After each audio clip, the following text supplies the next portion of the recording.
We're live.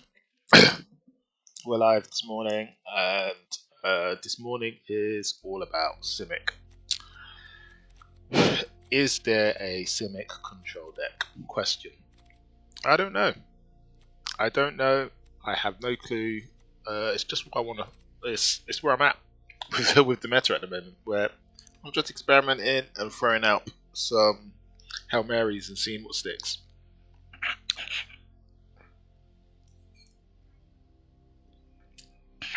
So, when I started this thought process journey, whatever, I said, well, what are the components that we need for a Simic control deck to make that thing a goer? So we've got some counters. Right, let me flip this way around, because this is what this deck is. So the core of this deck, and I discovered this playing Azorius Control last season, and in the portal, the Yawning Portal, I had a lot of fun collecting all the cards. Wizard Spellbook is a really good card.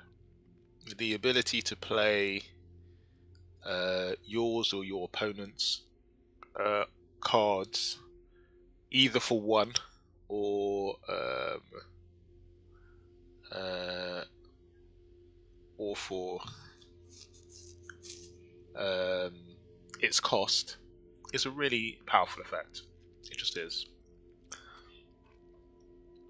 And it's an effect that sort of gains power over time, because obviously, as you can see, if you roll a 20, you get any of the cards that you exiled underneath it for free. So this is a good card. But this card is particularly good in spell-based decks. So having this card available, it means you can steal your opponent's instants and sorceries and play them, which is really quite helpful. So I thought to myself, well, what would it look like if I geared towards this? And in Azorius, because you only will play blue or white, you're in big trouble. And I think I said in a previous video that if we had the Chromatic Lantern and were able to change our lands to any colours, then it would make this really good for all number of decks, because we've got the Izzet decks running around, we've got the Sultai running around, we've got all sorts of decks running around. And the only card that sort of plays that Chromatic Lantern role is the World Tree. So the big idea at the center of this deck is to steal my opponent's instant and sorceries. If they're a red deck, those instants or sorceries will mean fire to the face.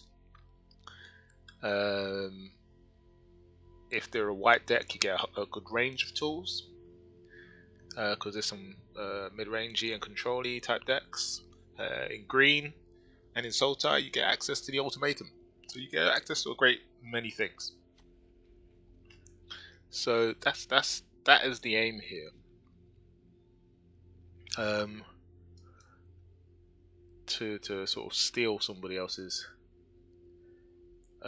cards, or we have our own win conditions, and that's Mordekainen, make it a big blue dog to hit people in the face.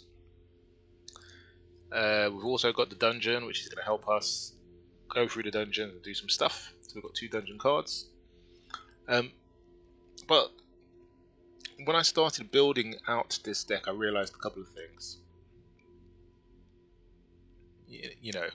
There are a number of fast decks in the meta that get really massive things on the board, and in neither green or blue is there a real all-star of a board removal card.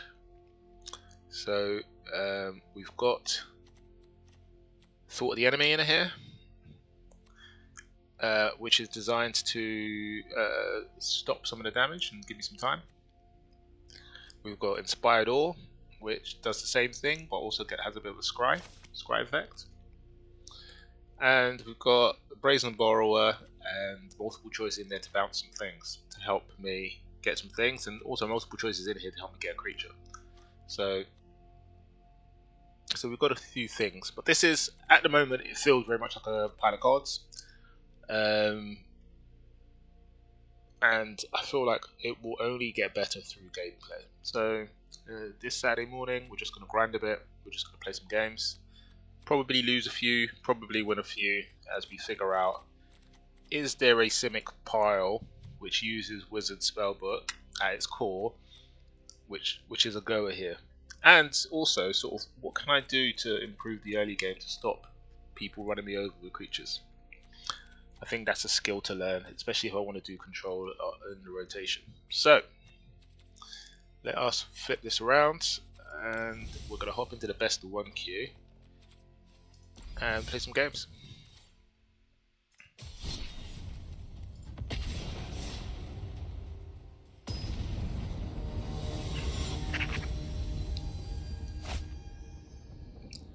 So last season I rotated back to gold. And the reason I rotated to gold was because I didn't play much. I was playing other things. So we're on the draw here. We're going to keep this. We're going to test the deck. We're going to keep it. We need to just draw a third land by turn 3 for us to use our cultivate to do whatever we want to do. There is no removal in the deck, so we don't have to worry about drawing this removal we desperately need. Okay. So we can play this as a blue. What do we want to do? If it's no. Nope. We're happy.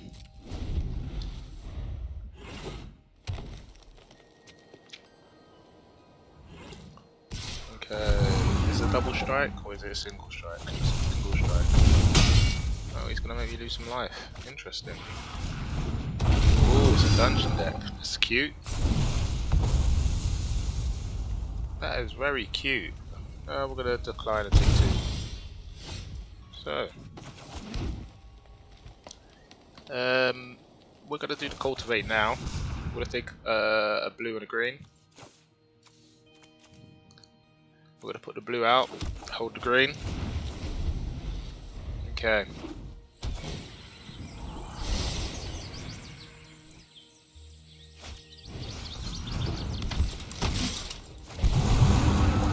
Okay, he's going into the dungeon. He has to sacrifice something. No, I'm not going to sacrifice anything. Neither is he. Oh, I see. Quite impressed with this deck. Very fast. Let's do a 4. 1, 2, 3, 4. Okay, take that. This player. Oh, he's now hexproof, isn't he? Oh no, he has to return a card. He has to return a card. There you go. Cool.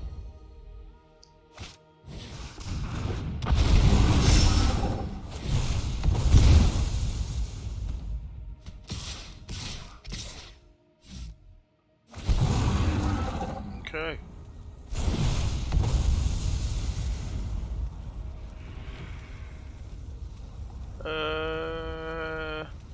Yeah, we'll take this.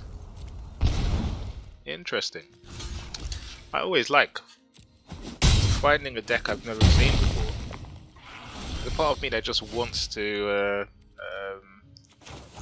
play against it for a bit, to have a look at some of the other cards it has inside it. You know, that's the level of interest I have. Let's play this land.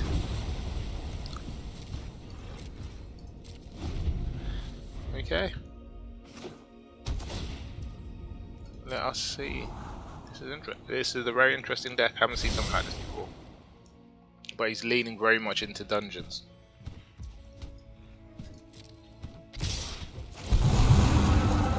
Okay, so we're gonna just do this. And he can do what he likes.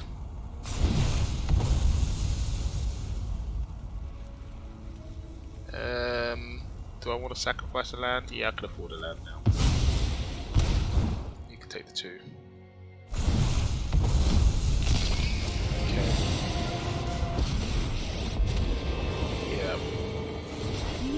So this is a problem, the idea that he can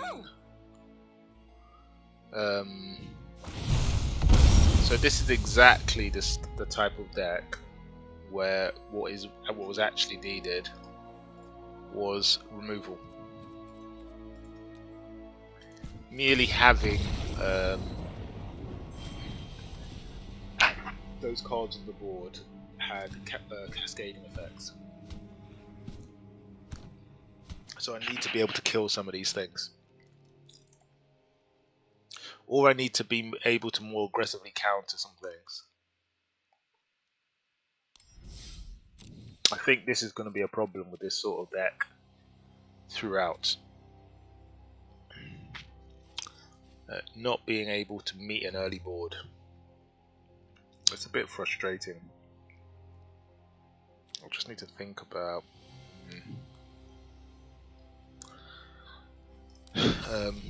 let's go into deck building mode for a second, just to give it some more thought. It really is this early game. This early game is weak. I get to counter some creatures turn 2, get to counter some spells turn 4. Ugh. Decipher Denial may not be the card we need. I have it because it costs 2 to do a fights thing as well. But we really need to find ways to get their things off the board so I can counter them. We're going to play a couple more games. We know what the problem is with the deck. Well, there's always been a problem with the deck. How do I solve those who want to rip my head off turn 1, 2 and 3?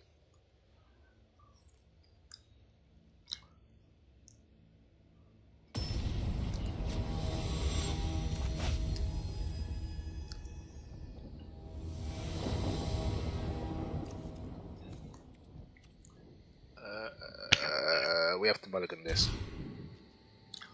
Okay, we could keep this. This is hard. We're going to keep 6. This can't be played till turn 4. Everything else can be played, so we keep that stuff. We've got green.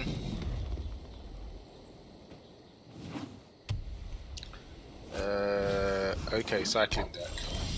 Ugh. Alright, we're going to hold this open. We're holding it open in case he plays another creature. Yeah.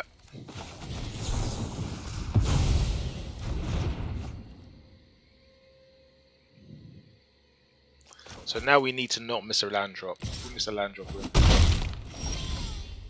Okay, so we've got our land. Ugh, but we got a tapped land. That's okay. We're gonna hold our nerve. All we want him to do is play a land and cycle through cards. That's what we want him to do. Okay, cycling 1. If he cycles 3, it's the equivalent of missing a turn, isn't it? So it really is, on tempo terms, it's awesome. Has he drawn a land? Nope. Okay, well, that's bad. Up to you. Okay, so let's take 1 blue, 1 green. We'll put the green out. We'll hold the blue, which we'll play, and then we can play our wizard class. Excellent.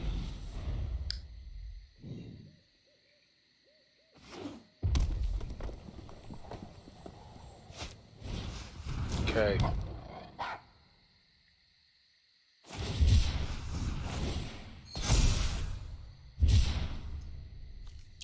So we need to find our negate before he can blow us up. Remember, we can only block a certain type of damage. So we need to... There's our negate. Okay, so we're going to hold everything else open.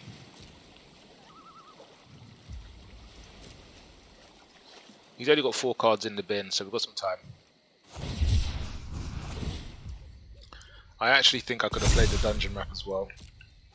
So that might be a misplay. So his card is open.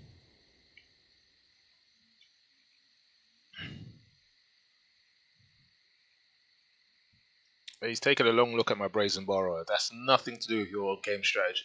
Focus on your gameplay.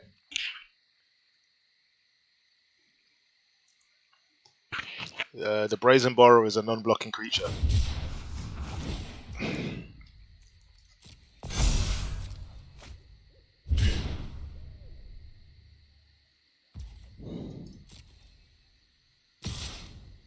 Okay, we'll take the 4. I feel like you should have pushed more damage, but I think you'll learn the hard way about that. Okay, he's still got time to remedy his mistake.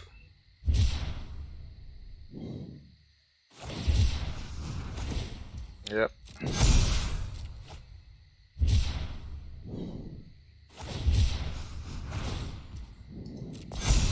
So now he's tapped out, I can play the Brazen Borrower now.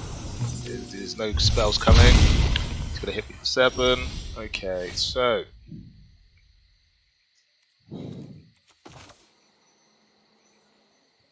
we want this? No. No, we don't.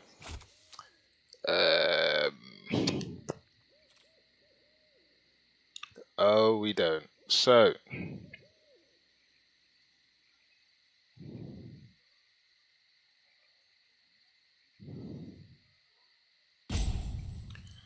we want to do the ramp, don't we? So we want to take 2 greens.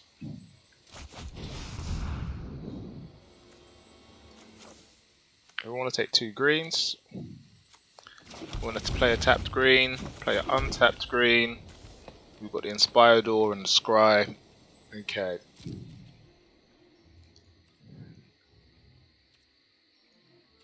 Yeah, it can't block, so you just do take the damage. Okay.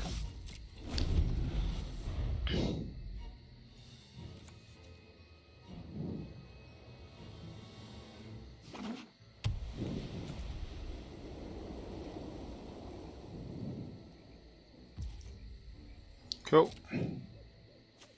It's got 9 in there. So we're gonna do this. That's life.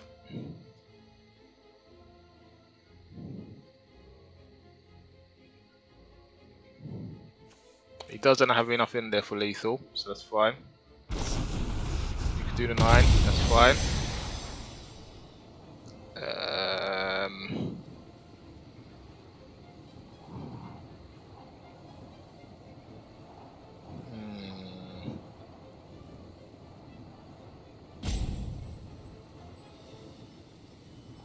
I think we want the Eliwick at the top, don't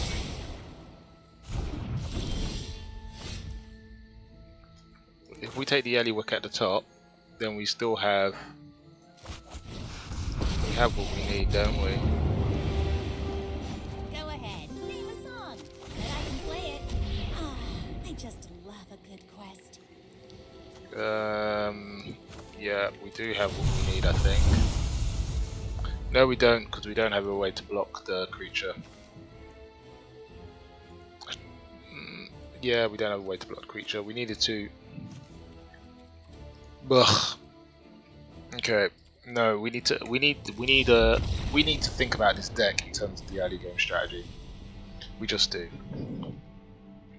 That's 2 defeats to exactly the same thing. So we could play 5 games against decks that have an early game, and because we don't have an answer to their early game, we're in big trouble. Okay. So we're still trying to make this work. I don't think neither of these work, so we're going to get rid of these. I've got a deck list manager, so it's already saved, so I don't need to lose any sleep about killing those off.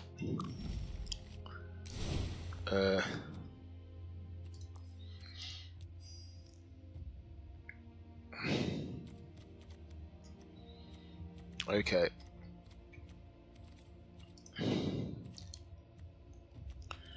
So, we're going to start in blue.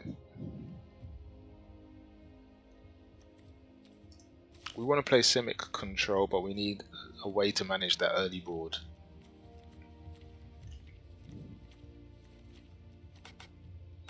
Don't we?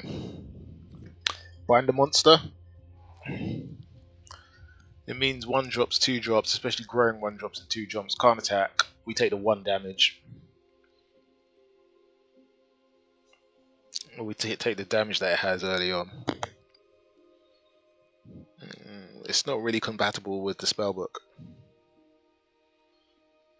but it's anti-aggro. So we've got Bind the Monster, which is an anti-aggro tool. Got Bubble Snare, of course, which is also an anti-aggro tool.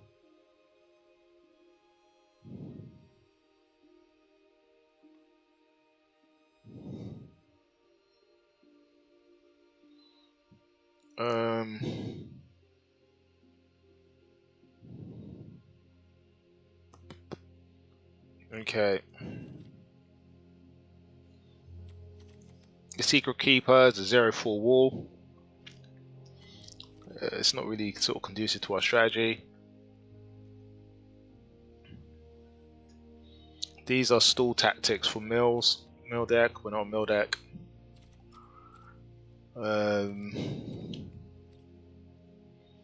And then we've got Unsummon and Stern Dismissal, which basically delay things.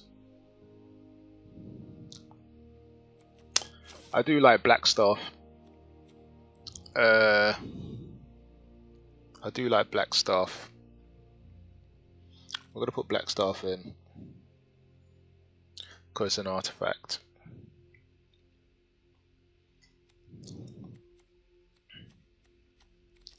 Let's put Unsummon in potentially.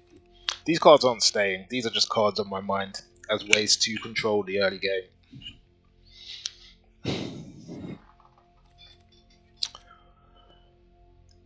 We really do like the Wizard class because of the draw 2, and it meaning I can have a hand size as big as we like. So that's probably going to end up in this control deck. Okay, let's see how this build is going to progress.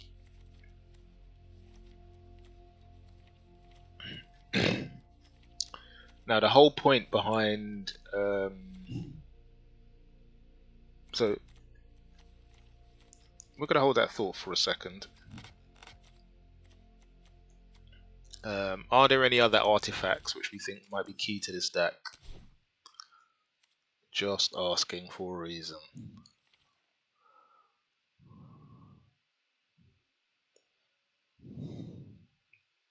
We've got the Midnight Clock just to prevent people from milling me out.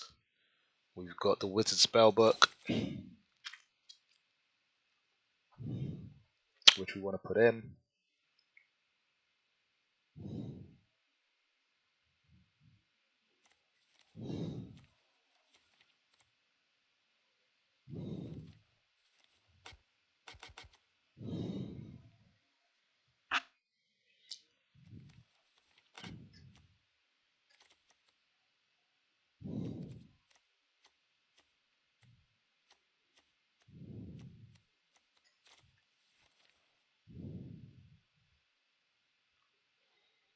Now, I'm also going to put, and here's my first controversial entry, I think, Instrument of the Bards.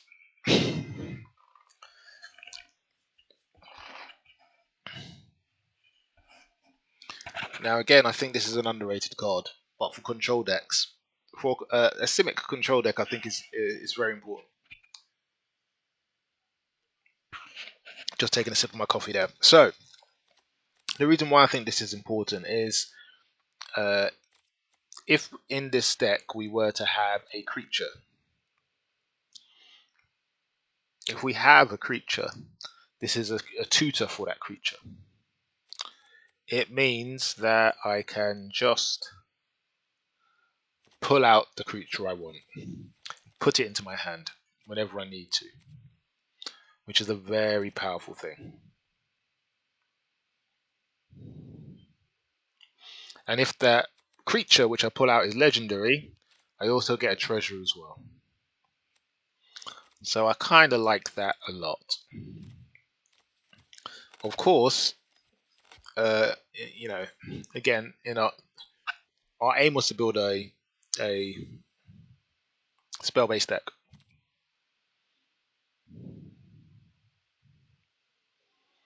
But I'm going to put it in there. Now, I've got the reason why I switched to artifact mode was for one reason, and one reason alone.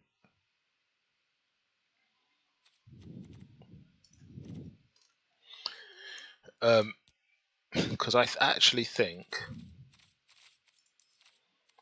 that there's the Shimmer Dragon, 4 or more artifacts. We have Shimmer Dragon of 5/6 with hexproof. 5/6 with no interactions seems pretty good as a finisher for a control deck.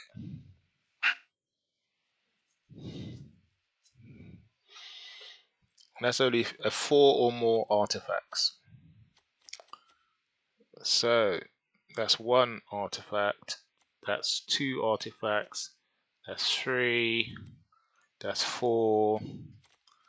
I think we could get there if we really wanted to, couldn't we? Couldn't we?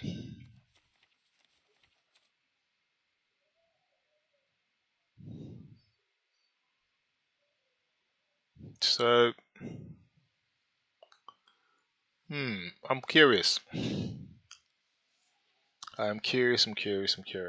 Also, there's Craig Plate Baloth, which is a good finisher as well with haste. And it could come out either as a 6/6 or a 10/10 if you kick it.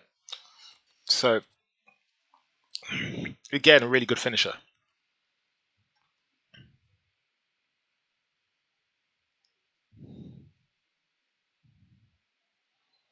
But I don't know. We're going to hold those thoughts. Shimmer Dragon. We're going to hold those thoughts. We want a spell-based deck to leverage the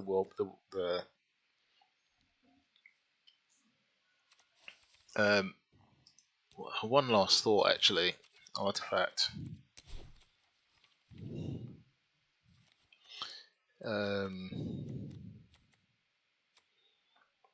Because our dungeon thing is an artifact as well, isn't it?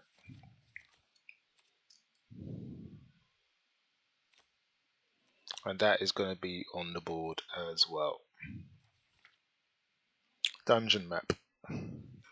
Now, dungeon map has become a bit of a staple I've been using for all of my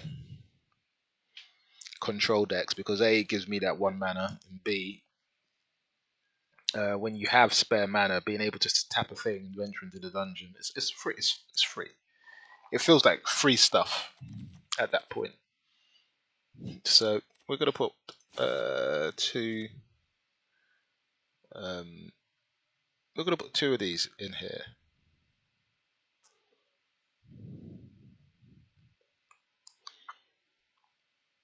And I think we are also going to put 2 tomes in here as well.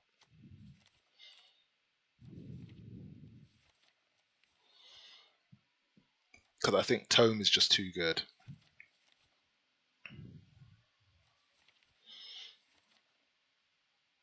Anytime I don't put tome in a deck, I wish I had put tome in. It's probably the way I look at tome these days. Can't find tome. Tome. There you go. So we're going to put 2 tomes in. 2 tomes, 2 dungeons. And then suddenly we've gone from... We've got 2, 4, 5, 6, 7. We suddenly have, I think, the mass responsible to really go for Shimmer Dragon as one of our finishers. I think.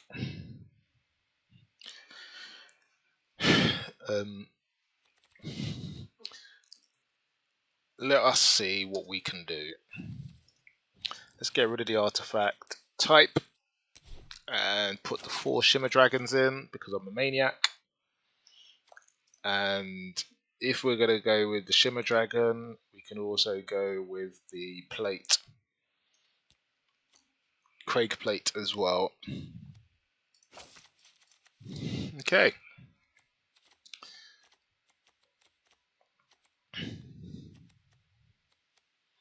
So then this deck becomes a lot simpler because I am just trying to get to my things. So We put in a cultivate.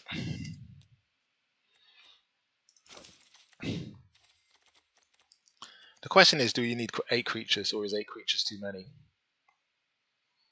I don't know.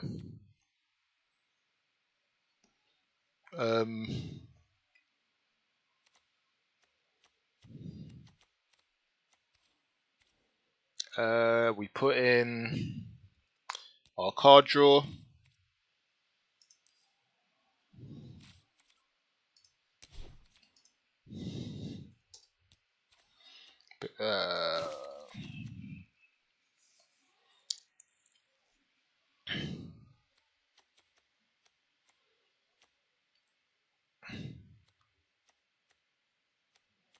Okay. So we got that. We've got our card draw. So basically, in order to pull a Shimmer Dragon, we need 6, and a Craig Plate, we need 7 in hand.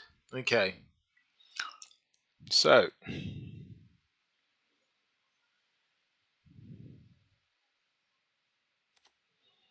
I think we will take 2 Binder Monsters and 2 Bubble Snares and 2 Unsummons.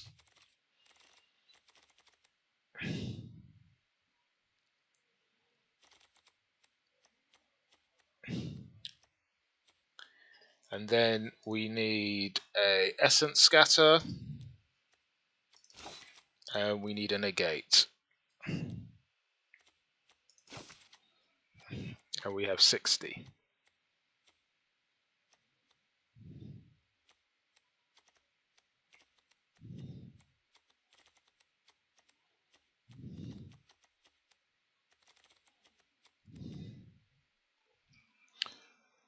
So we have a shape of a deck. I think we have too many finishers. So let's take 2 Balofs off. And then it's 6 creatures at the top end.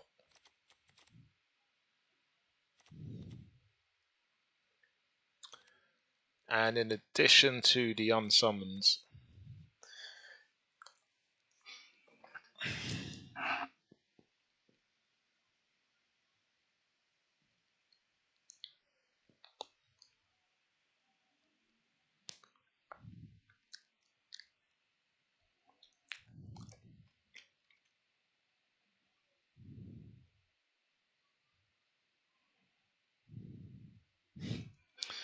I'm going to get Morden in here.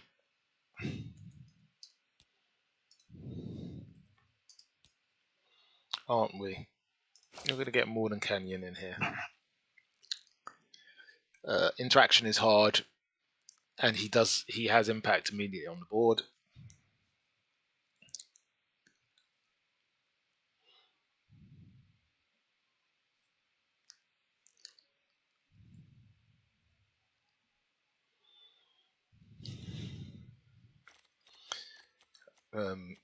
I feel like I need a generic.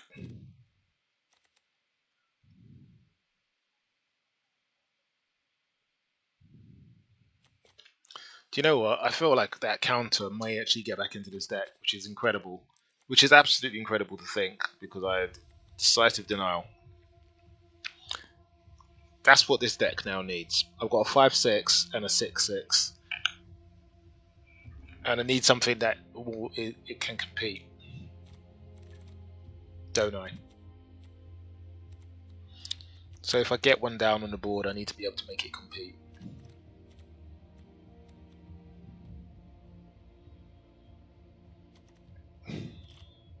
So we're going to put 1 in.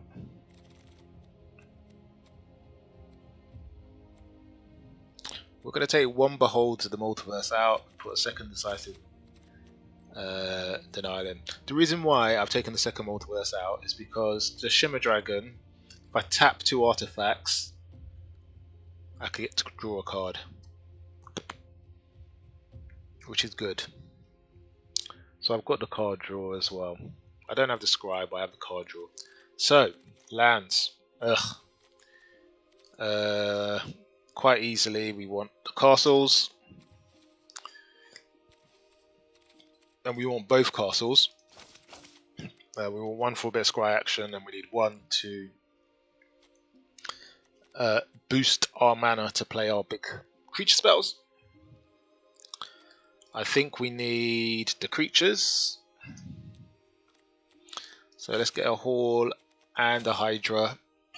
And I think one of is significant enough.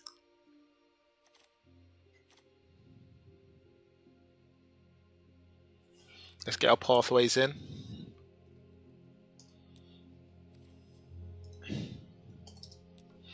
And I think we can have a full play set of the Bark Channel.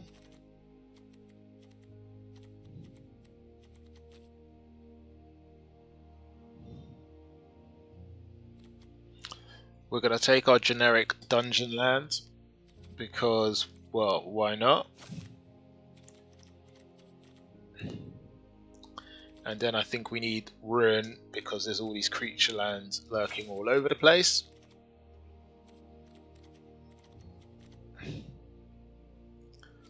And because we've got such big creatures, it would be helpful if we had our land that can draw as well. Vonder's Enclave is what I'm thinking. Because all of our creatures are over 4. Just in case. We're out of cards in our hand. And here we have our new build. So that was a quick build. The build took a turn in a direction I was not expecting, but that happens sometimes.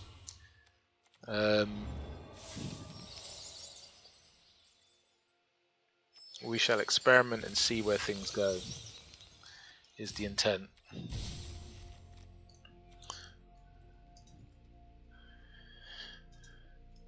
Version 3. Trying to make Simic control work. I don't think it does. Maybe it doesn't. Maybe this is a fool's errand. But we're gonna keep chipping at this to see how it works. And we're gonna play some games and see how it goes. That's the only way to figure it out.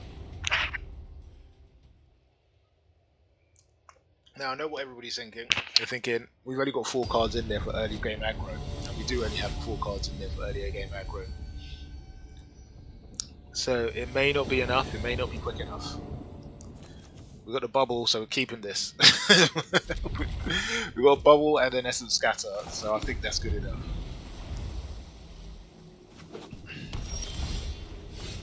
Okay, so we've got the green out. So now we've got a modicum. A fig leaf of defense, should we need it. Yeah. Just a fig leaf. Ugh. Oh, he surrenders. Clearly doesn't want to play against any counter magic. That sometimes happens, that's life. Okay, we move on. That is not a test.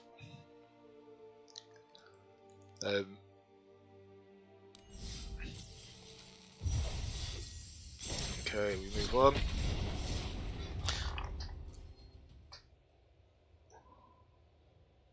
So, it's absolutely howling down with rain today in London. It's unbelievable. This subtropical weather we're receiving is incredible.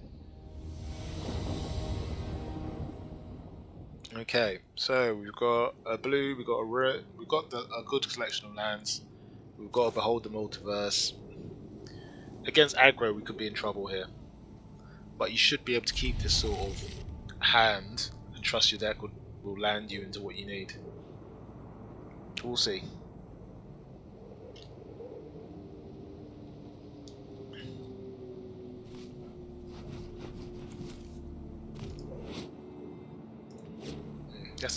This is a pretty sweet card back.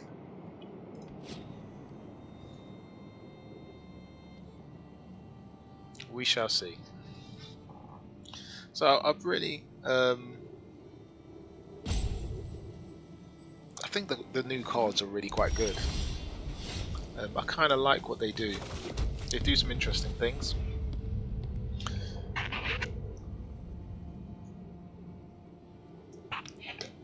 I think the best thing about them is that for the first time in a little while, deck builders are actually being asked to come up with some solutions for some quite really tricky problems. The last couple of sets, there were decks that just sort of fit together straight away, and the cards this time, they don't just fit together. That's not to say that there aren't some really amazing combos in there. That's not what I'm saying at all. I'm just saying that they don't sort of fit together tic-tac-toe like a number of other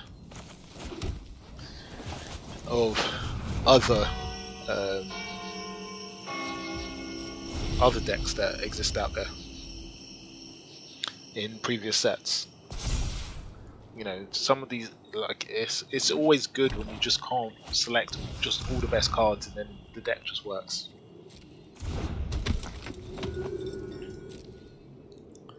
So it's it's quite interesting what they've done, and quite interestingly, there are some old mechanics that are still hanging around, loitering around, that are one or two cards away from being really good. Kicker is still around. Party is still around. So, you know, even now I'm anticipating that sort of once rotation comes,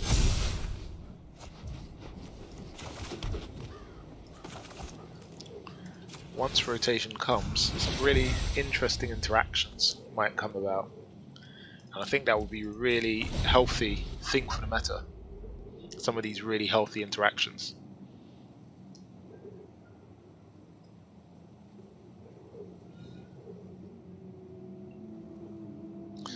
So I think he's playing an Angel deck.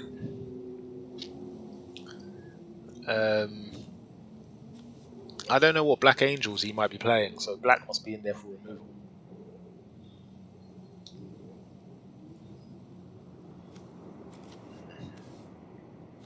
He's also splashed Snowland. Don't know why he would have splashed the Snowland either. So there's some interesting choices so far in the deck. Obviously, if he plays a spell, I think this is Starnum. Is my guess. Is my sort of my rough guess. I've got a negate for that.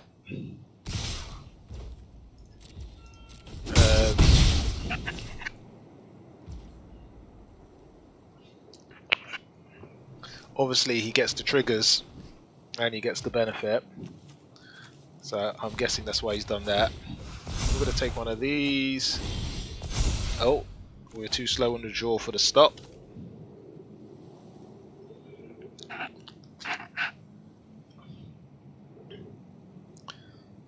We need a green land. We do need a green land. We're going to behold the multiverse now, because we don't want to miss a drop. 2 blue lands. So we're going to park 1 blue land behind and hope that underneath this blue land is a green land. Oh my god. Well, clearly finding green lands are a fool's errand. In any case, we've got the Shimmer Dragon open for the next turn. So here is his first Angel. We can't counter it, so we're going to let it land. He's going to get the 1/1. He's going to hit us 4/4. Okay. Any chance of a green? No chance at all. Okay, so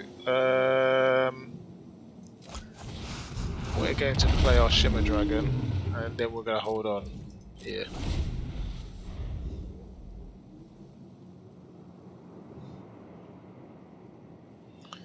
These could be our foretold card removal. Yeah. Murder Scry 2. Oh, maybe not. Okay.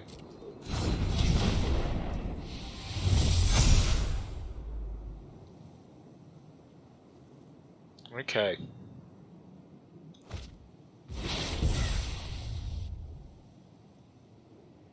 Okay, so we super duper duper really do need a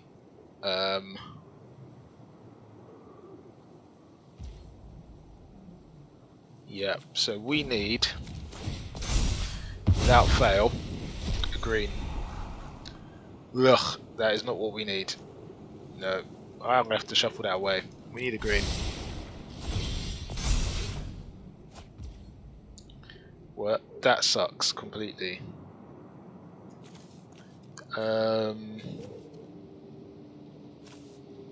Okay, let's draw a card. Okay, so we played a Field of Ruin, and we're going to hold open the Unsummon. Nope. Okay. We could play the Unsummon and the Negate, so we're in a relatively strong position here. The Unsummon really is for the Baneslayer Angel, but we want to do it when he doesn't have any mana open to play it again. Angel Cleric coming. How much does this cost? That's 5, so that's 1, 2, 3, 4.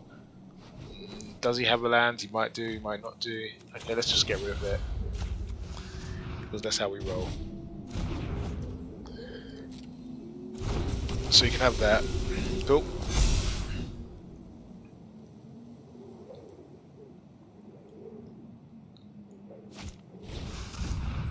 Oh, he's got a discount. He's got a discount. Play it back out again. Oh my goodness. I can read the board state. Let's just say at least he can't attack with it. Okay. We'll just block this. Okay.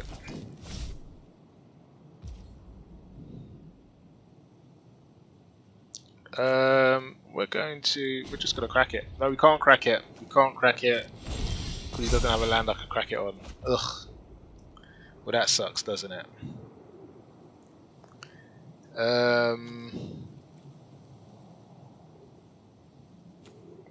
So, we're going to bind the monster on the Baneslayer Angel. And that means that can't attack.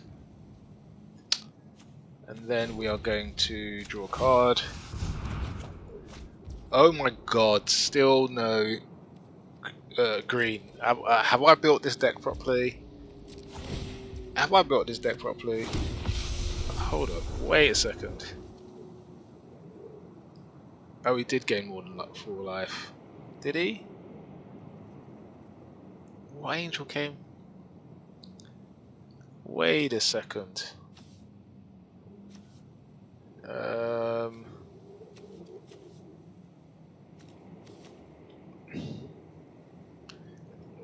Maybe he did gain 4 life. I didn't see that, but hey ho.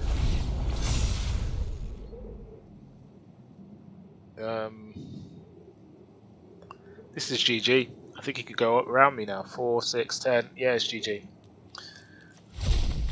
Yeah, it also gives me an opportunity to look at these lands, because I have no idea how I did not draw into a single green for a whole game.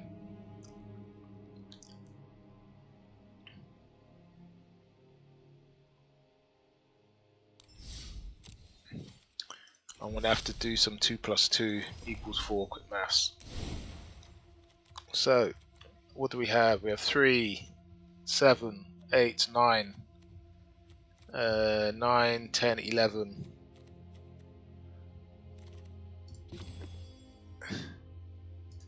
So we've got 4, 5, 6, 9 green sources, 9 blue sources, 10, 11 blue sources. Dude, no. That's a statistical. Okay, I'm not losing my mind. Statistical anomaly. Statistical anomalies happen. Oh my god. 9 sources didn't draw 1.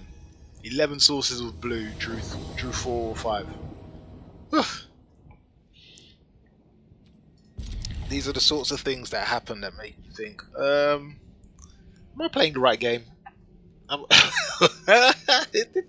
This is Magic, right? This is a game of Magic the Gathering, right?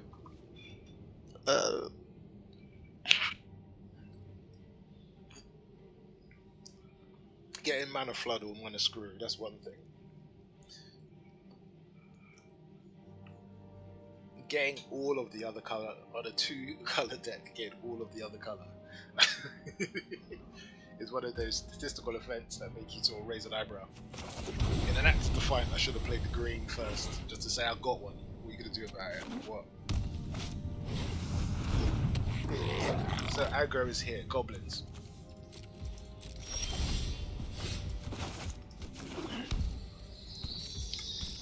Okay.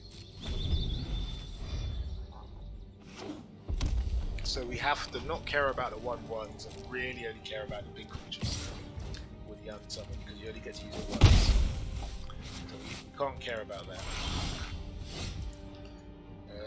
We're going to play the blue, so we can play the dungeon map.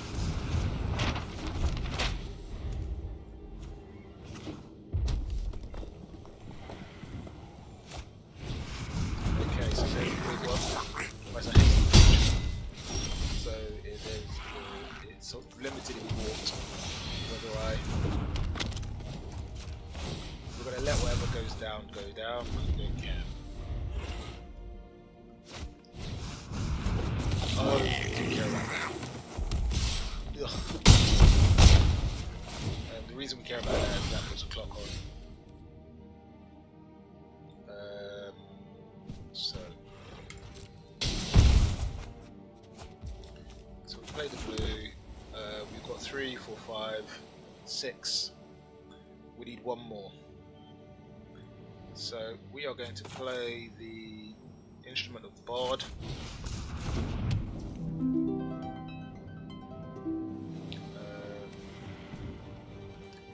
I think we want to do this, don't we? To get 1 life. Hold on. Oh, I don't want it to tap the wrong one.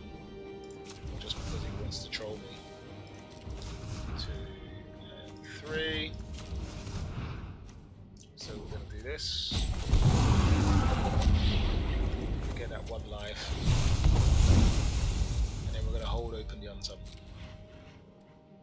Nope, it's not worth attacking with that. He's got 4 damage in hand. Ugh. Kill, so he's done it, so we'll just get rid of that. Thank you.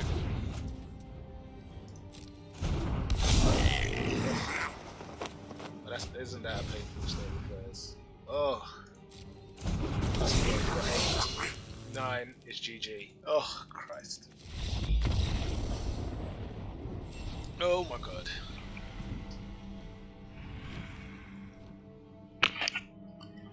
It's like,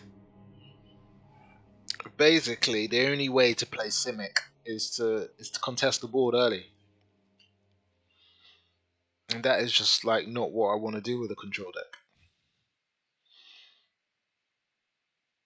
Ugh.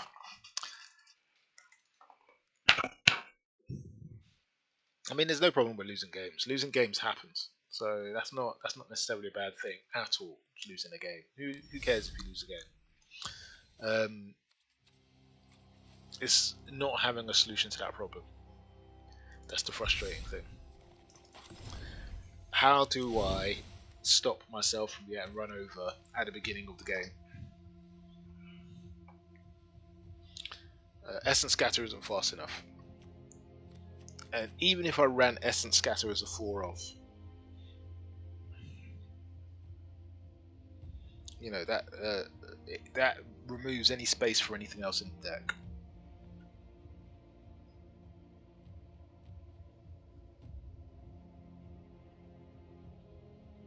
You know, I mean, it may be the only way to counter all of the creature aggression which is out there. You know, we know what's out there. We know that there are lots of aggressive decks out there. So even if it's true that they get their turn 1 creature down and I'm able to counter turn 2 creature, I still need to be able to counter their turn 3 creature and their turn 4 creature.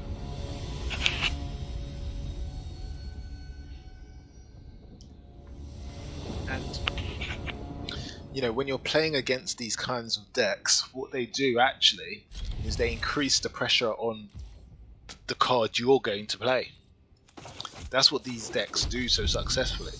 If they play a 1, 2 and a 3, that means your 4, 5 or 6 has to be that much more powerful than any other deck, any other card they were going to play. You know,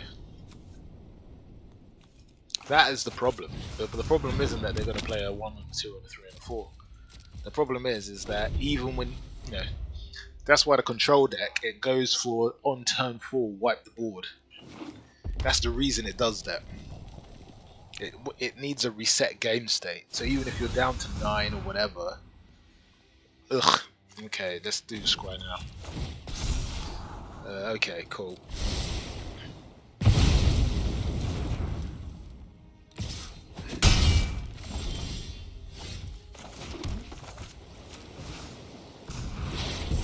Yeah.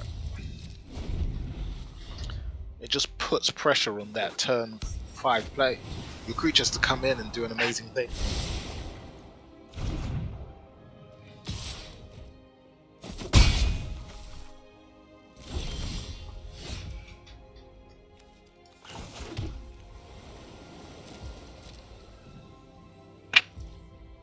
Now here we are, turn 4.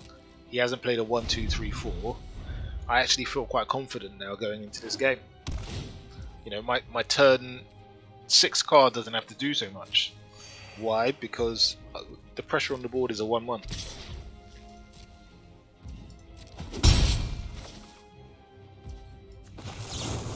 So, you know, these are the things. No, this is too soon. Take that. Yeah. Ugh. Okay. I don't think we care about that 1/1 still. We're gonna allow it to keep on going. This tool set here is good. But look, these are the hands that you will sometimes get because you tech so much for early game survival.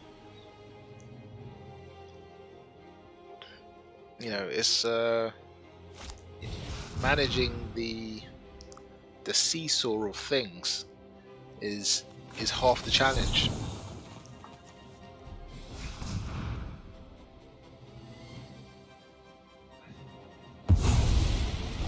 You know, it may be that actually at this low level gold, everybody's so sort of basic that all they're playing. You know, I don't like to sort of put people in a box and say they're stupid or they're simple or they don't have card collections, and therefore that's why they're playing this sort of aggro meta.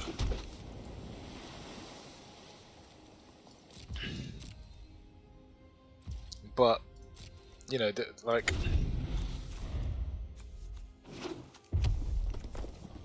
I don't know what he thought he was going to do with that.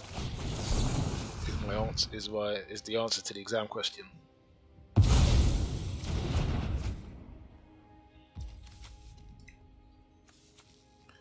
You know, they're all commons except for this, which is an uncommon, and that is a common. Even the land, the 2-tier land he plays.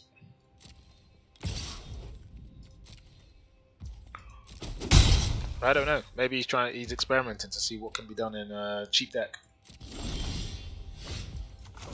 But all that's going to happen is sort of, because he's been pecking at me with a 1/1, what's going to happen is I'm going to run him over.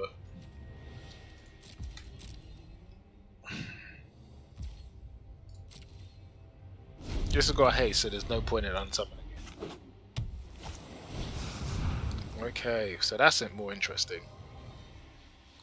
Demileke. Nice. So we're going to get rid of that, knowing full well that you can't cast it again. Cool. So we've got 2, 3, 4, 5. We've got 6. So our Shimmer Dragon is now open, so we're going to play it. And that puts an end to the pecking.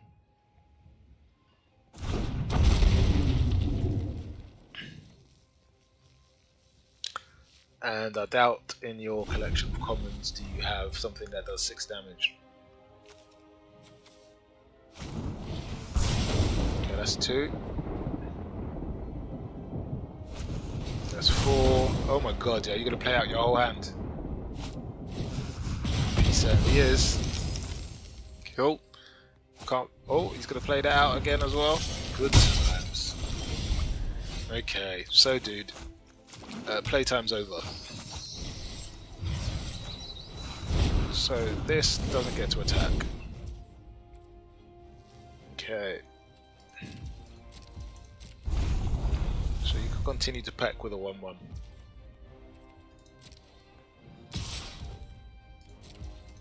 Cool.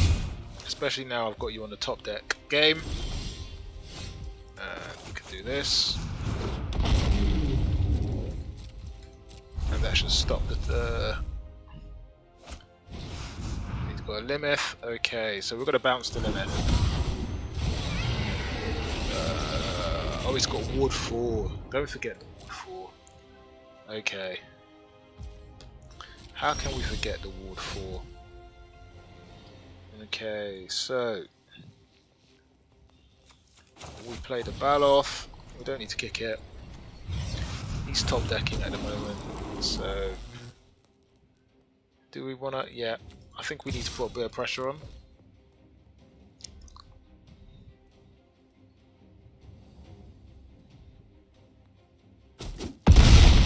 Okay.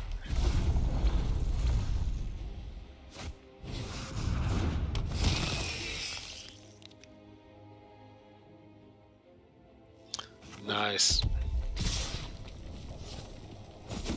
Oh, he gets to draw the 3 cards as well, which absolutely pees me off.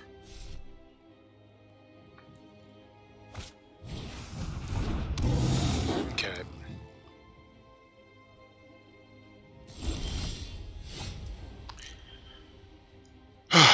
So we can play that.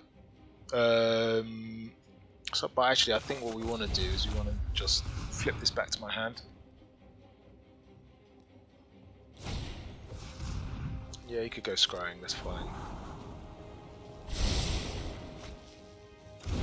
Yeah, we're going to flip this back to my hand.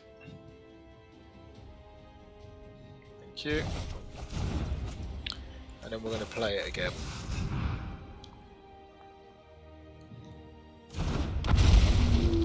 Yeah. That's a nice card. And we're going to hold that.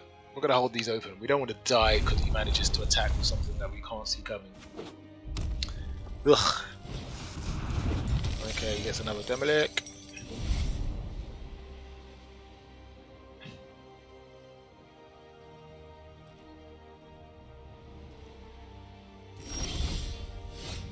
Okay. So what do we want to do?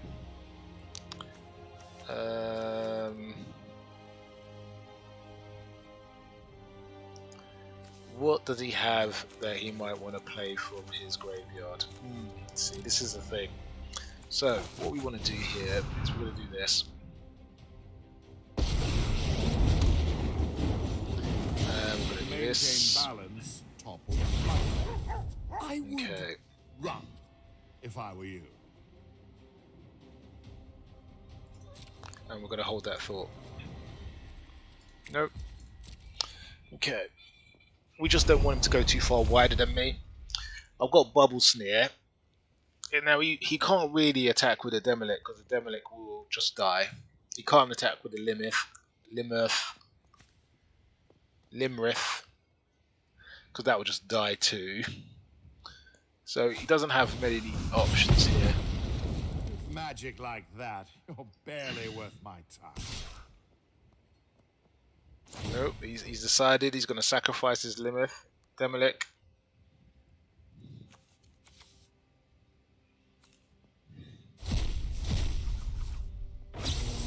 Okay. So you're gonna kill it. Cool. You didn't win. So that means I don't even need to block it, which is fine. Excellent. Okay, so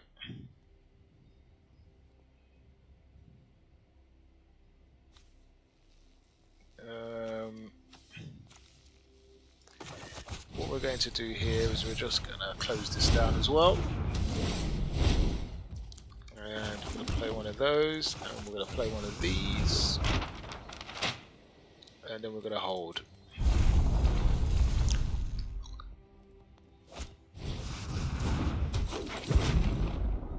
Okay. This is an interesting battle we have here. Don't want to draw a card. I think we do. So we're going to tap, tap. Okay.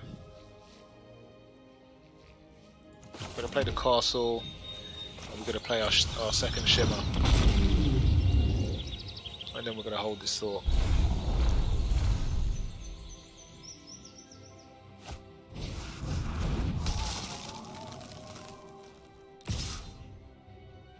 Yeah, we could kill that, so we're not worried.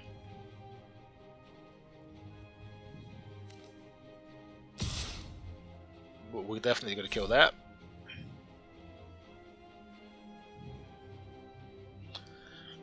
Ugh. So he's thinking he needs to force the issue. Cool.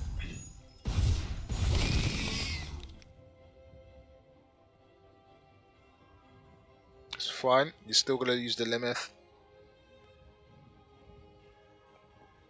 And you're going to lose the creature that's controlling it as well, which sucks for you, but hey ho. 1, 2, 3. Thank you.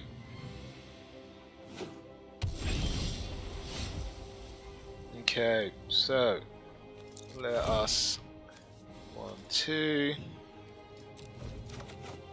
Okay, so we're going to play this.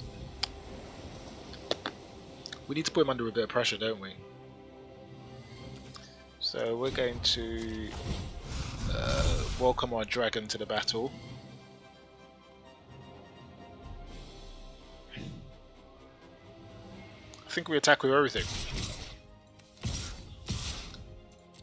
We have to make him block, don't we?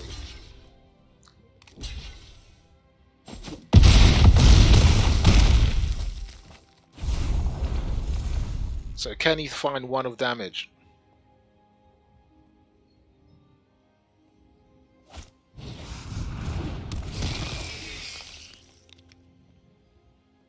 It's tapped.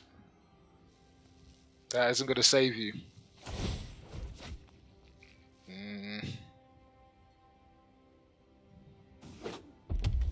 Nope. I think that is him accepting that he's not going to win this one. Well, there you go. Let's do this. We want to draw the 2 cards and have a look. Let's see if we can find something useful. No, we were not going to find anything useful. So let's go and just finish this game. That's GG. It was quite helpful to do the to attack with everything that last turn, because when you top deck the Flayer, if it was untapped, it would have been a problem. So understanding what my options were to win the game at that point quite important, or turned out to be quite important. And realizing that it was after he had that turn where he killed his Lemrith, then it was time to go. And that was sort of key to sort of winning the game. So that was a good little battle, but surprisingly, I didn't. The deck didn't work how I expected it to.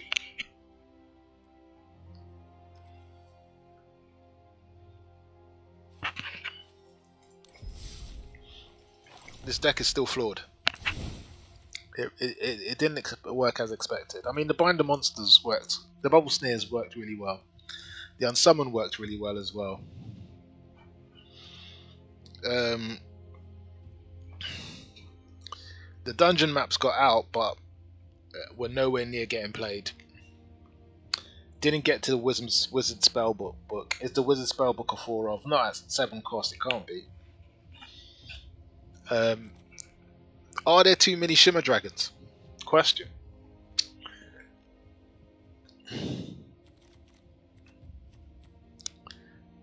Maybe this is a 4 creature deck in true old school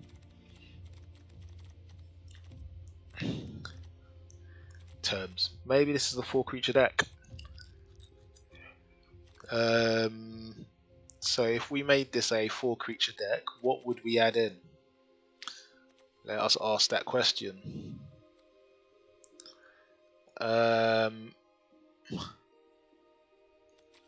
We would probably put a Disdainful Stroke in, a counter anything card, and maybe a Saw It Coming in that you could. And in terms of the Unsummon, is it better to have our Foretold bounce spell in instead, Depart the Realm, especially as it's a permanent rather than a creature? Still costs 1 because you're going to foretell it. And then the last thing I realised as I was playing was we didn't have any World Trees in this deck, which would have meant that we're going to take 1 of each. What that would have meant was we wouldn't have been able to have played anything that came out of the top of the deck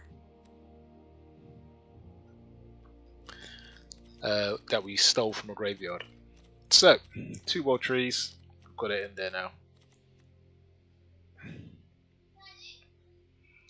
Okay, so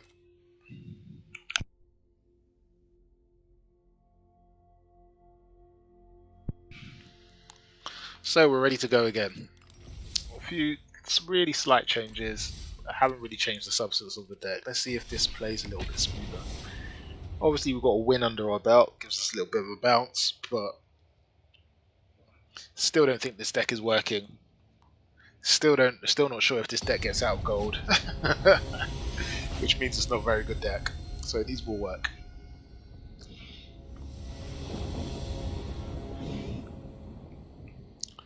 Okay, so we're going to keep this. This is fine.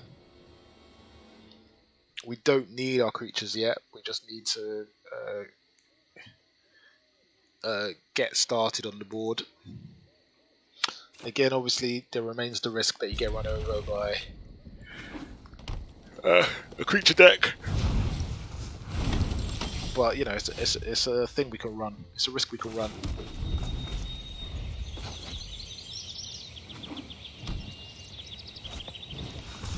Okay, so we are not worried about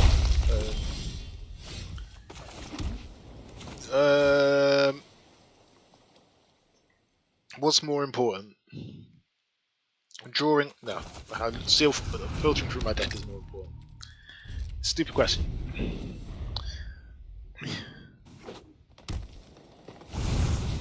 Okay, the 5 is on the board, and we're now on the clock. Oh, he's got Beetle as well. We're now severely on the clock.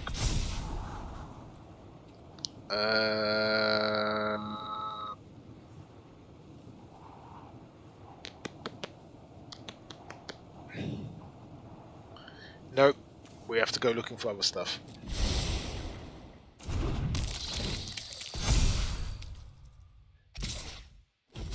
I don't even think my deck is fast enough to deal with this. Is my feeling. Let's get the ramp going. We're going to take 5, 9, 10, 11. It's GG. Like, you can even see it now that we're close to G. We're very, very close to GG. That definitely doesn't do it. 3, 4. We don't even have a 5-drop creature we can play. So our best case, yeah, we're over. This is over.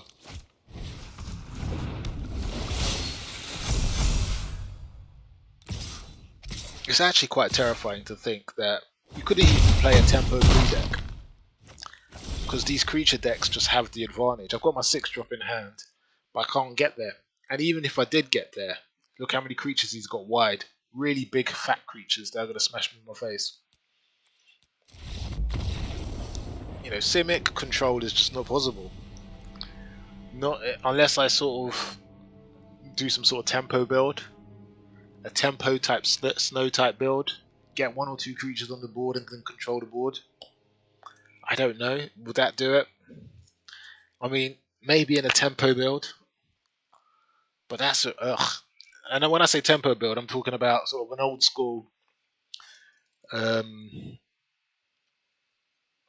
Oh, not good. Nicked good. Okay.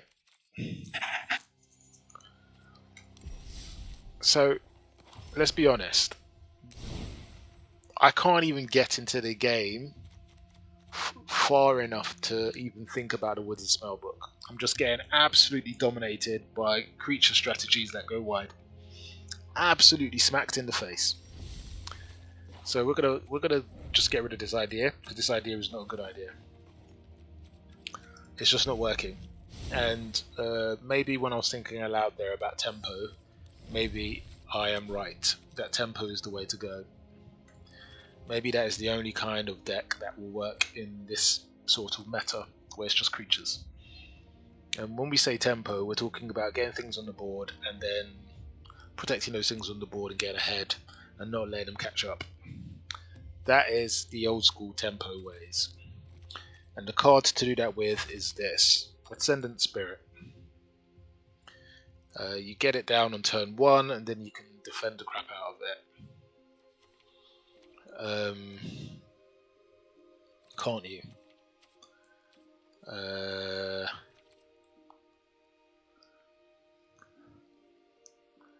What I'm going to do is I'm going to get Fly and attach that to it. Is there another 1-drop I can drop in as well, which will work well here? That's an enchantment or an aura. Draw.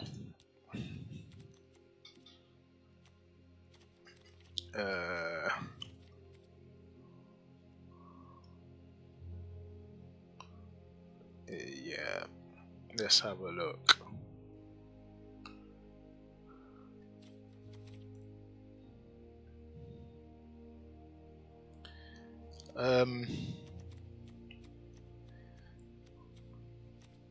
So we're gonna hold that. So we like Fly, we like Ascendant Spirit.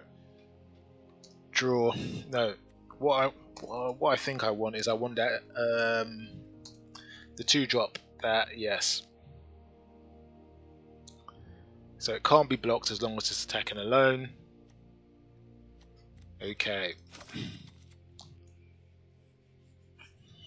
So we want this one as well. And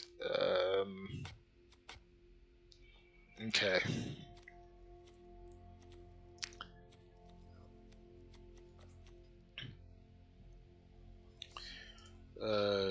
We want draw, but we want draw in an enchantment as well, don't we? We want it in an aura or an enchantment,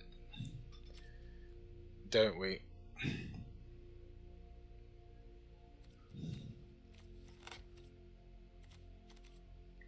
No.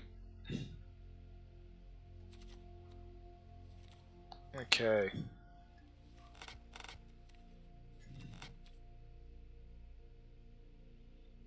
Okay. So we've got a spirit. Let's have a look at it around these 1-drops.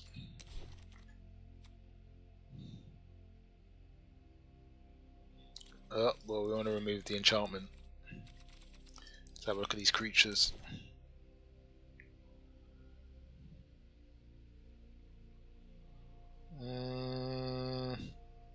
So This is really premium. There isn't like I can't really see another one which is half as premium as that. That's too expensive. Yeah. Maybe in the enchantment realm, but probably not. No.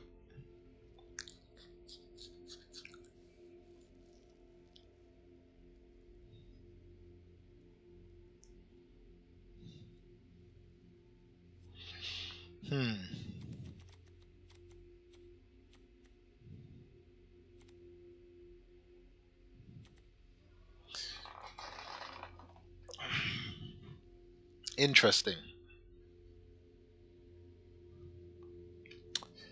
We've still got mutate, don't we? But this is like a. Do you know what? Let me think this through. Ugh. Let me think this through. Let me think this through.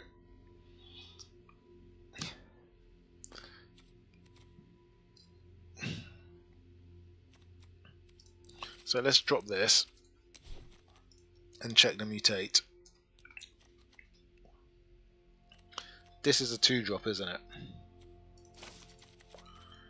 It's a 2-drop that can go on either this or it can go on this. Okay.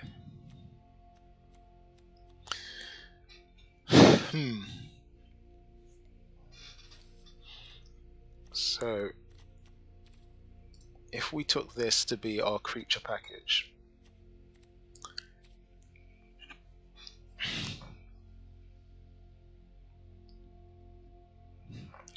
that would give us 16 cards to prevent them from getting on the board, wouldn't it?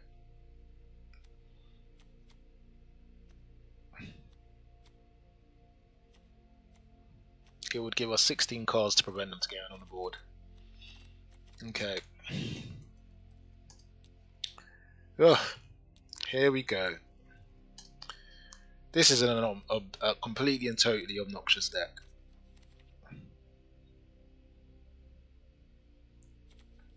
Oh, no. Come on, dude. Oh, we have to turn this off. And we want instant speed spells. We don't want anything.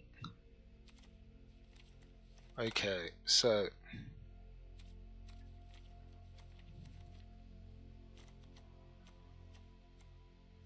These are all ground based, so Lofty Denial is out.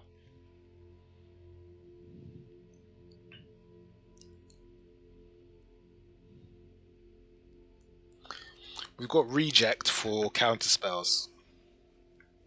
But if you're going to play 2 for Reject, why wouldn't you play 2 for...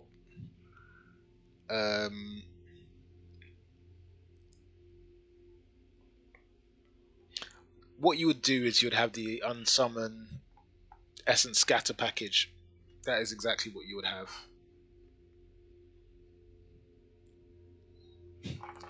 We've been getting our ass kicked by creatures, so that is exactly what you would do. You would have 4 Essence Scatters in there, and you would have 4 Unsummons in there. Wouldn't you? Because Unsummon is exactly what you're looking for, isn't it?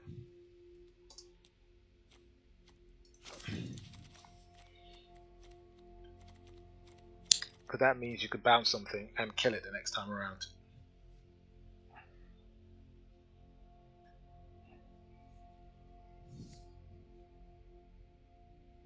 We would reduce this down to 20 because everything can be played in 2/2.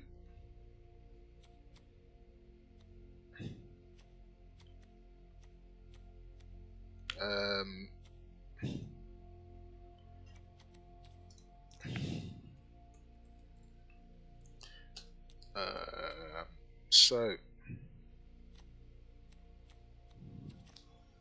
wait a second.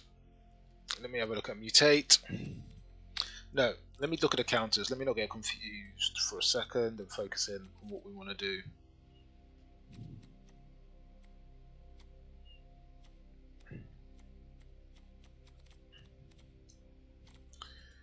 Dungeons.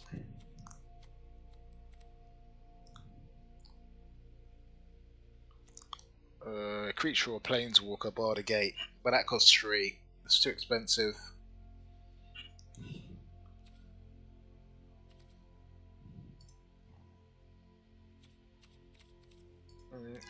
Let's do a quick reset.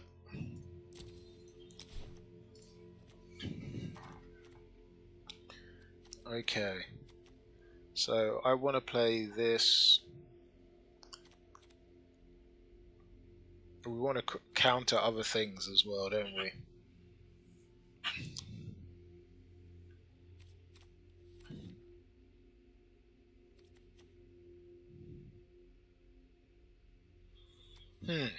Interesting.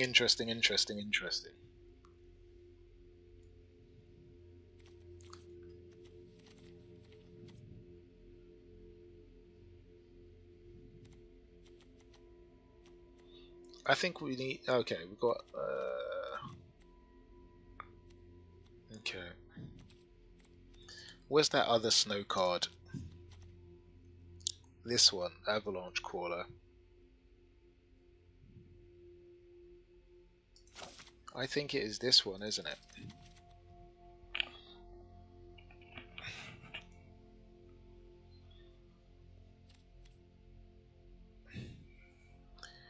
Yeah, and then what we want is Saw It Coming.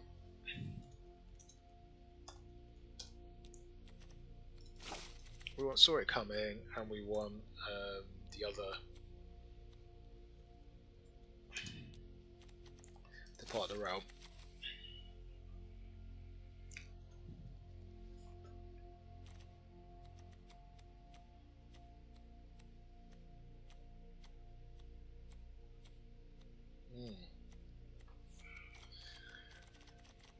So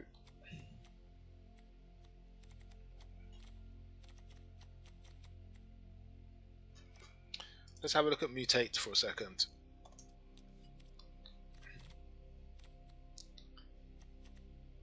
So you kind of need a finisher, don't you?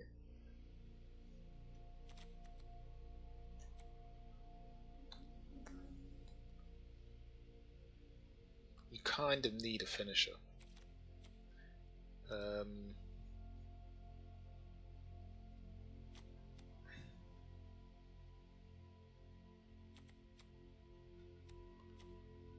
Yeah.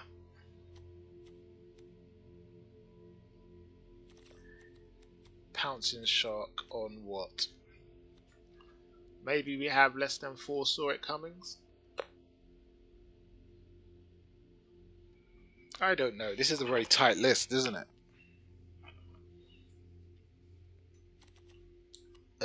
Let's take Wall. Let's take one Avalanche Caller out. Hold on. Like, yeah, let's take one Avalanche Caller out and put a Pouncing Shark in as a finisher.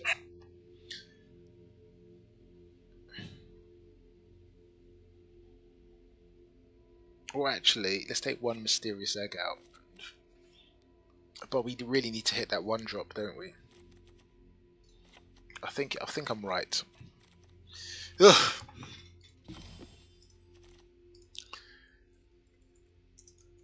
I don't know. I feel like at this point, I don't know. I don't know. We're gonna see. But let's get the right lands in at least. Yeah. So we're gonna get the right lands in. And Faceless is sort of the magical thing.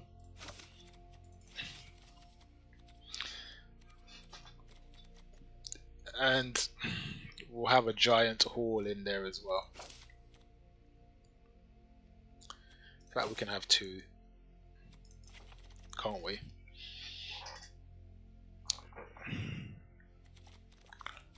Okay. How? Okay.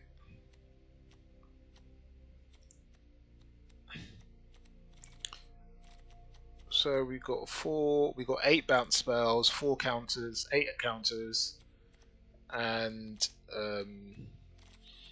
we've got the dungeon to help me get to the very quick thing. So maybe after thinking all of this time about Simic, maybe Simic tempo is the way to go. We're going to start with blue and develop from there. I mean, I have some ideas how to make it Simic. Now we're going to mulligan this. Cool. We're going to keep 6.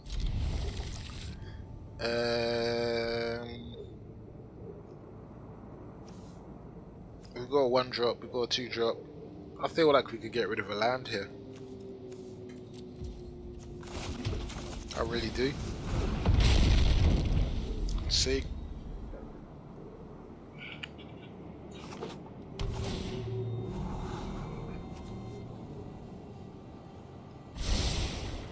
Okay. So we're off to the races. Nope.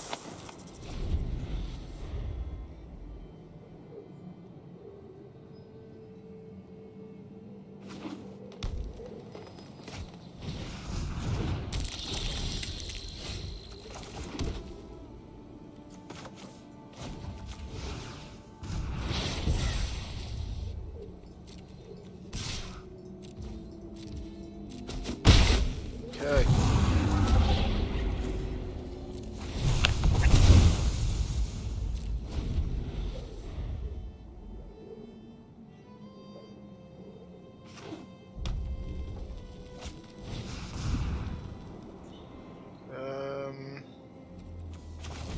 Yeah, we'll just get rid of that.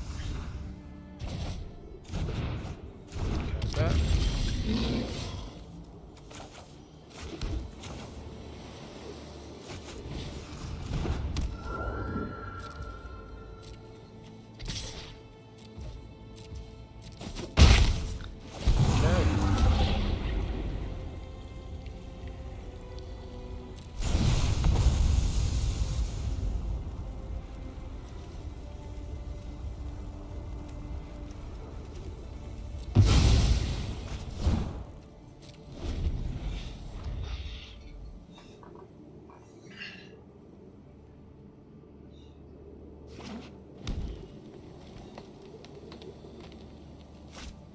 So, yeah, we're gonna get rid of that.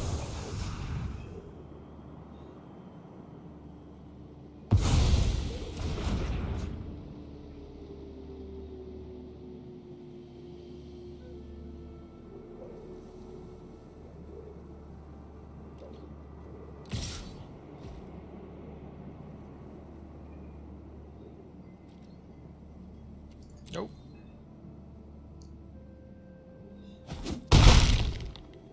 So, I think we're here. I think we're here, I think we're here, I think we're here.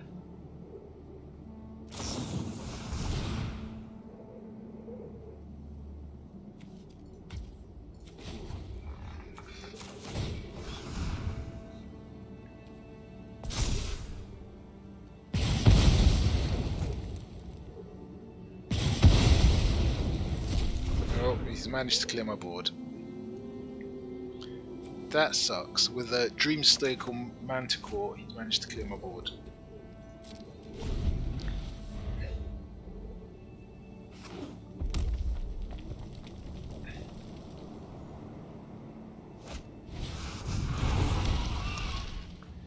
This is very unlucky.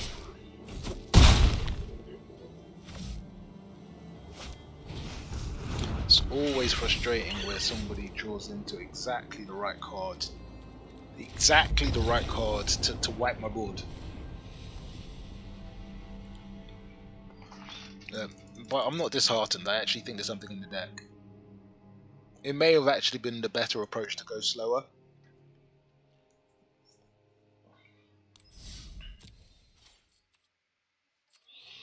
And I'm just wondering whether I've got enough protection in there for my creatures. Because once I get my creatures on the board, I don't want them to be removed. So 4 Essence Scatters and 4 Saw It Comings, is that really enough? Should I go for 4 Negates? The Negate would have been a 2-drop. It would have easily solved that. Wouldn't have solved him being able to remove something. But is Negate better? I think that is the question I'm asking out loud. This feels like a reaction after one game. Wait, it does feel like a knee-jerk reaction, but it's not a knee-jerk reaction. It's the idea of I don't know if I've got enough. So hold on, let me see Stern Dismissal again.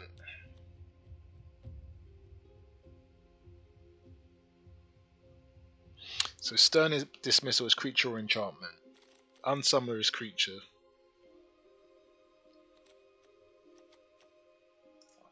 On the counter front,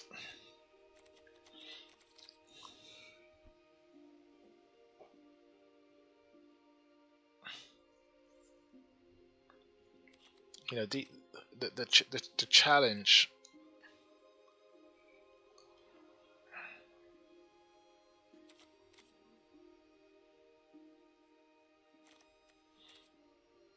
Instant or sorcery, miscast unless they play 3. So it increases the cost of any spell by 3. So if it's a 2, they can only play it on turn 5. It's not bad.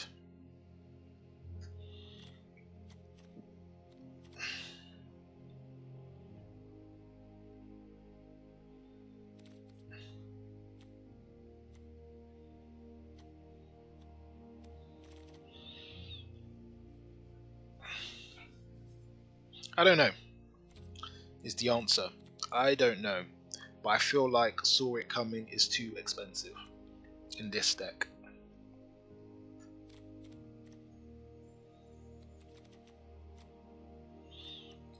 So let's get rid of Saw It Coming. Let's put 2 miscasts in here and 2 negates in here. But my cards need some protection.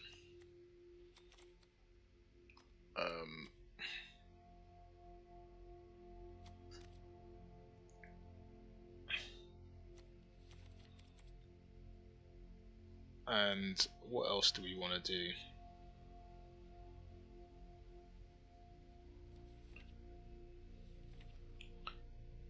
We want to play a Bar the Gate, don't we? So we're going to get rid of 1 Essence Scatter to put 1 Bar the Gate in.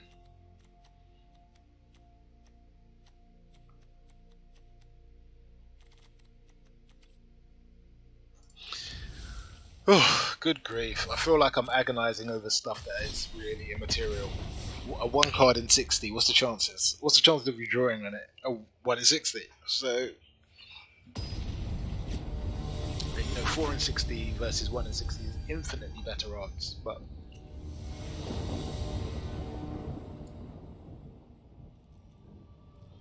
okay, we could keep this.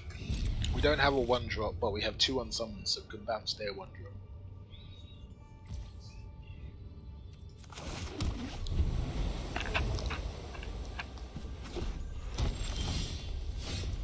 Okay.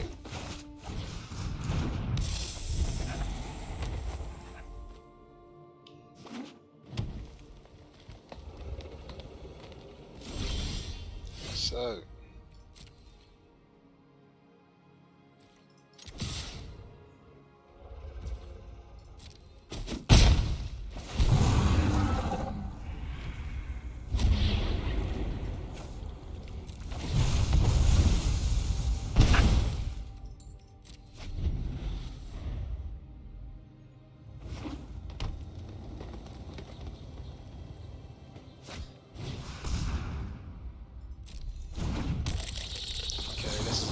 bounce. Okay, get him to skip a turn.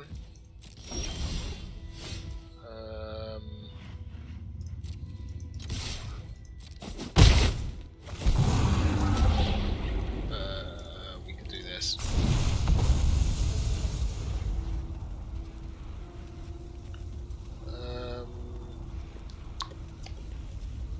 decline it.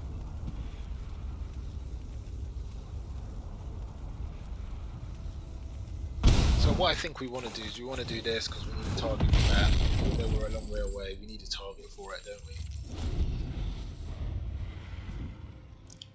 Also, my unsummon means I can bounce something away. If he plays it again, which is perfect. Just thinking.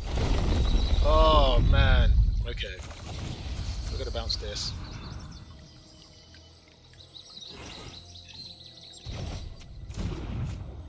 That's disappointing. You get something on. Doesn't matter.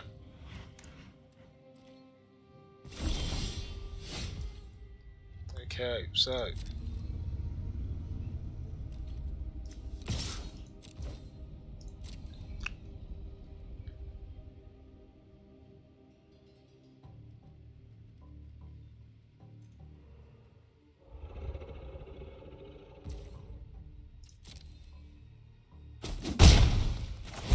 So, I think we're on. I think we're on.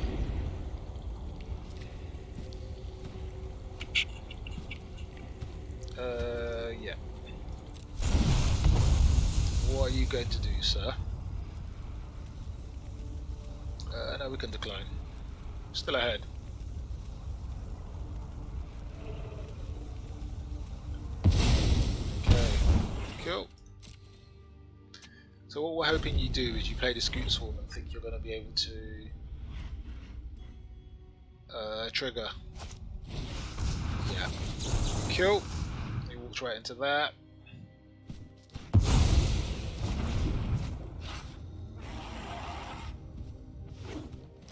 Yep, I knew you had to land. You got to crack the other one.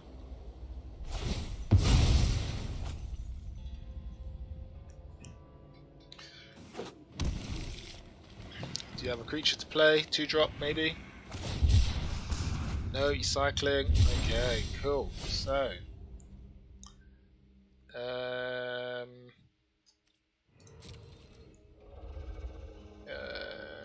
we're going to attack with both, aren't we?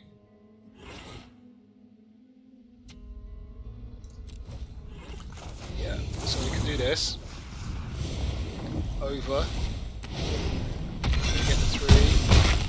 We're going to get that. Okay. We call our guy. We get this. Excellent. Okay. So.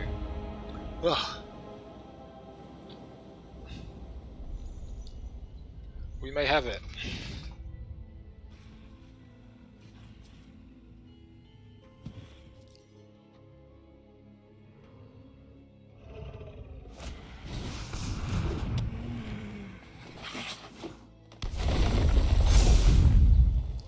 Cool, what are you going to play?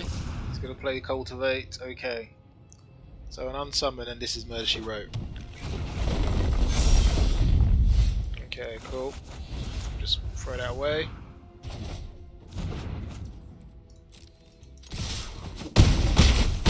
That's a wrap. Oh, good grief. So.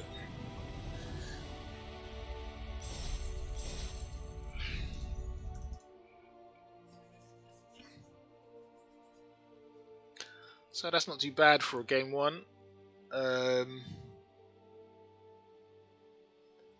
I still think I got the wrong. I think I got the wrong combination with the.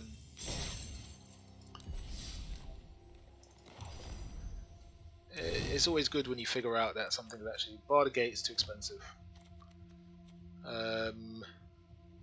So having the 4th Essence Scatter is really quite important.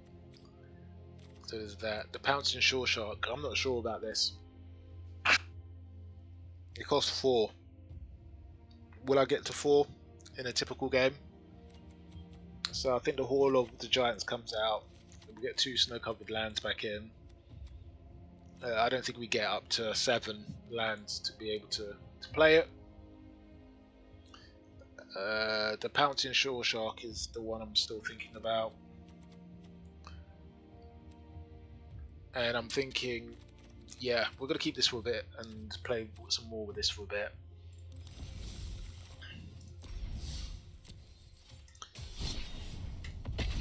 So the changes I made to the deck, really small, really minuscule. What were the changes about? They were about me sort of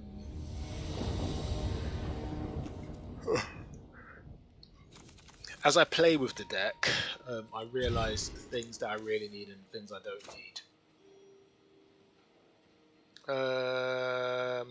We're gonna keep. We're gonna get rid of the land. We're gonna go there. We're gonna get the Concerted Spirit out.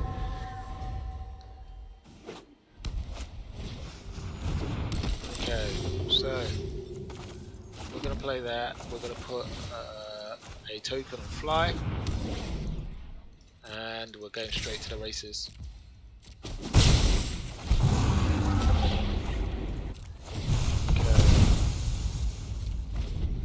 So,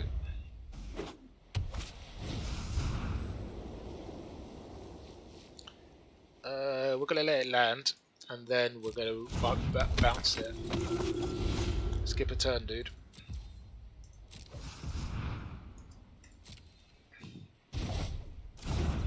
Okay. Okay, so we're going to put the second fly on here, because we really do want to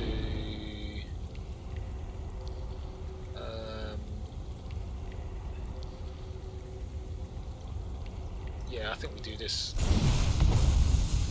Nope, decline.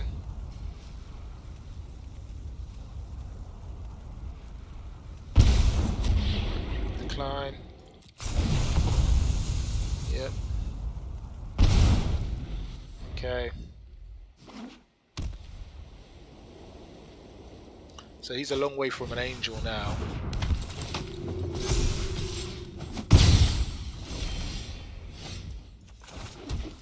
Okay.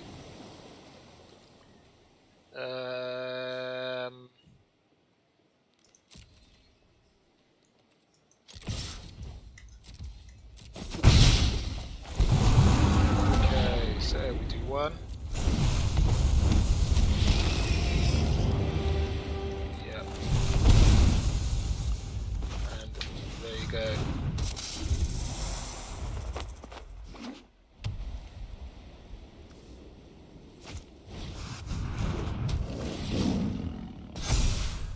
Cool.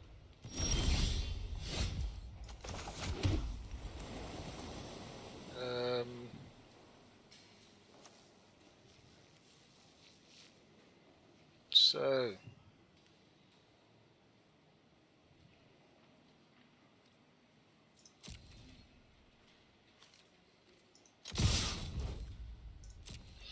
let's see.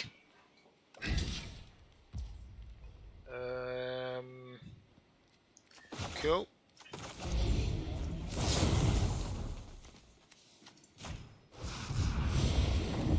Over. Gotta flip that. Thank you.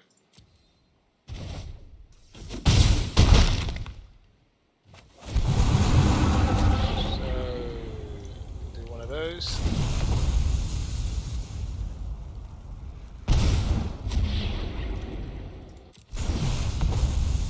No, decline. Get a second one.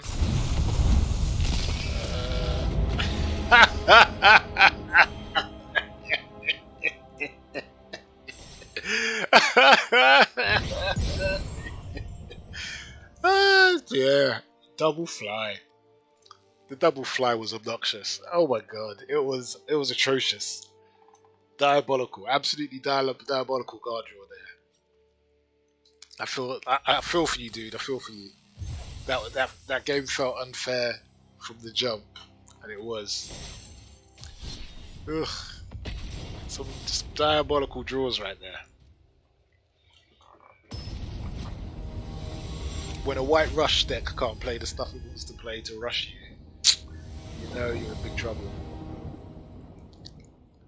Ugh. Ugh. What? So I got 4 lands. I suppose, so here's the bad thing. And here's the bad thing. He goes first. It's highly unlikely I'm going to draw a land. But I could have bet my house I was going to draw a land. So I've got a quarter of all my lands in my hand. So it should be more or less impossible for me to draw more lands, but we're going to see. Oh, now this is interesting. Okay, we're going to do this. Ugh. Oh, very interesting. Okay, so we're going to do this. We've got Depart the Realm open. He's a long way from being able to do the crazy shenanigans he wants to do with his replicating ring.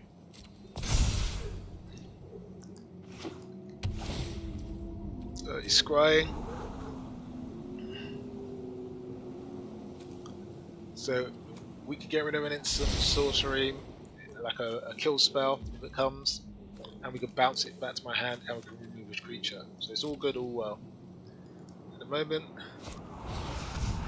there you go, there's Miscast, let's get rid of this. Okay, so we can play this, and we can play our guy.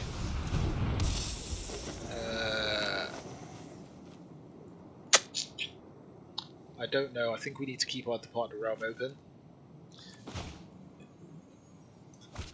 Yeah, so we're just going to take the 1. We're going to chip him for 1.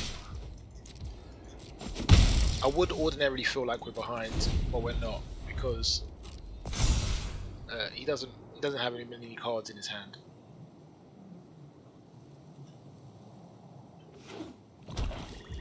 Okay. Is that all you've got?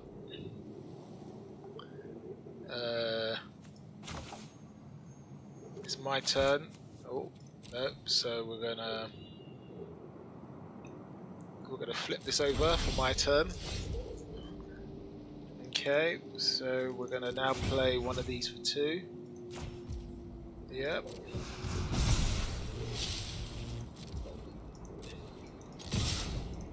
Okay. Yep. And we're off to the races.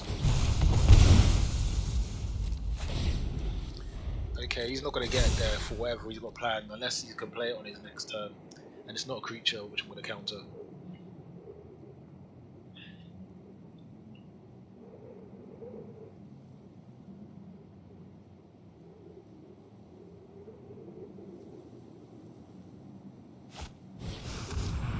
Okay, so this is your shenanigans, is it? Cool. Yeah, this is not going to cut it. We'll lose 3 life here. Okay. Do I want to bounce it now?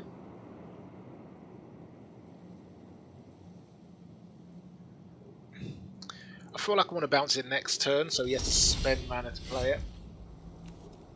That's how I feel about that. I feel like that is the better play.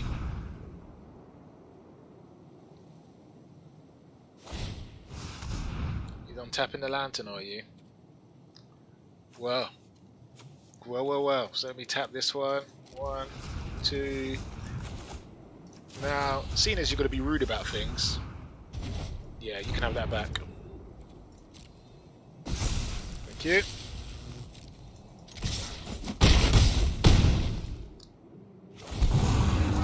Now, you could discard a card or you could lose 2 life.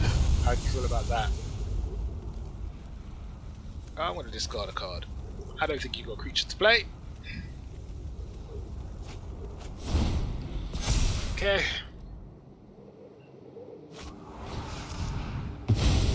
Okay, you can do that. Okay, so I've got bad news for you, dude. It's GG. Let's just do this. Over. Good game, dude. And we're out of here. Oh.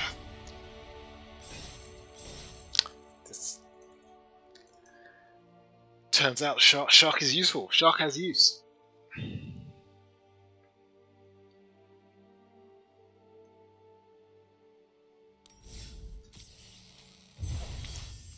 Okay, well, we're not going to complain about that.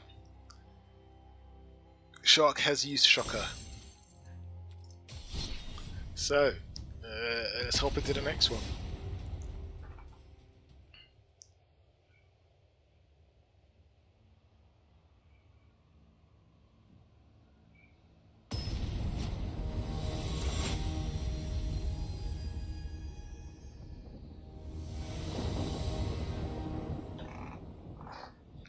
Okay, so we have the obnoxious fly card in hand again.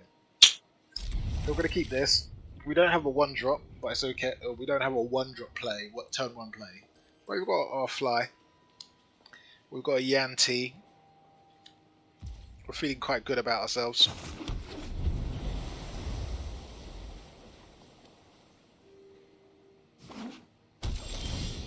Okay, so we can get our Yanti down.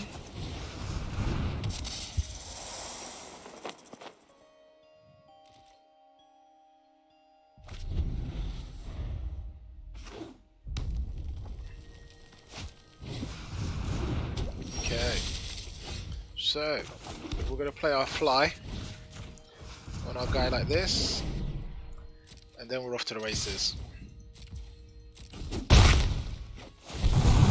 Okay, so we need one of those, and we need one of these. Decline.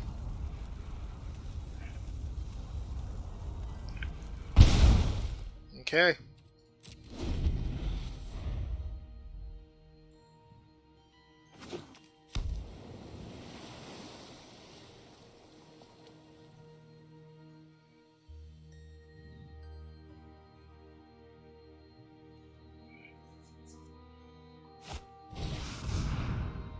Oh, too nice. Okay. So he thinks he has a blocker for our guy. He doesn't, because it's attacking by itself. Yeah, we're going to take the 2 damage. Oh, you beauty. So we're going to attack. And again, we're going to do our double. So we'll do one of these. No, decline.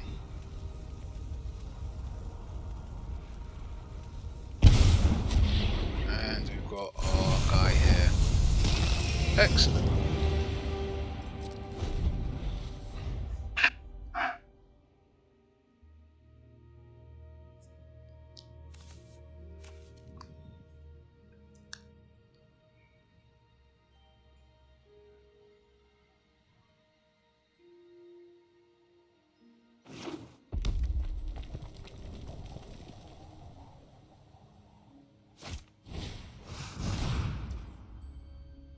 Okay, so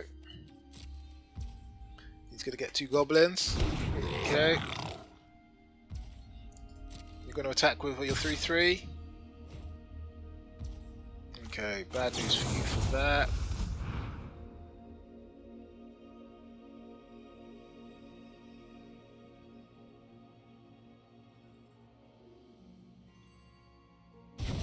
Okay, I expect you did not like that at all. Okay.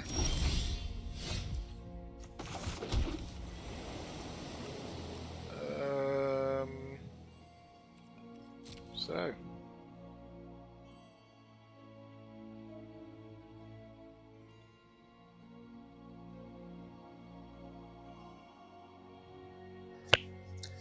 So, what are we going to do?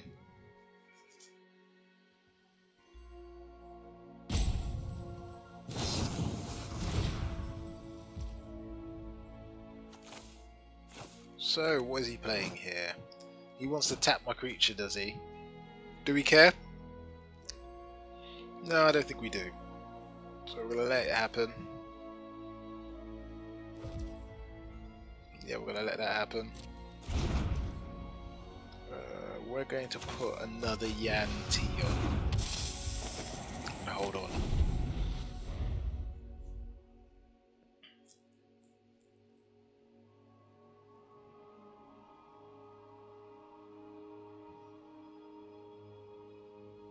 Now the Yanti being there stops him from sending in the stinging lionfish.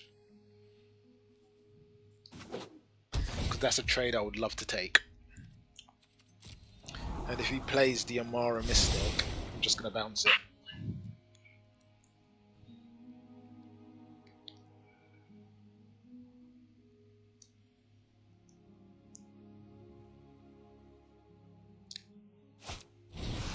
So he's looking at the Yanti. So we're going to bounce this back to my hand. And the only reason we're bouncing it back to my hand is so he can't create any things.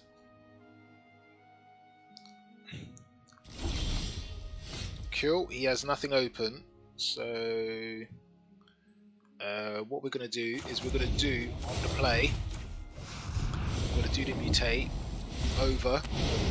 We're going to send this away. And we're going to send these in.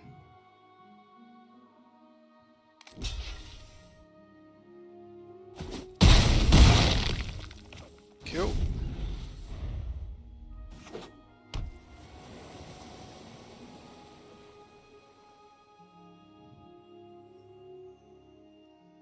Now he hasn't got enough to send a pouncing shark back. I don't think. He needs 5, 3. So that's 2. So that's 5. He's only got 1. He's gonna go try and get it back again, which is fine. Doesn't have it free, so we're not really worried. Is he thinking I'm gonna send a stinging lionfish in? He can.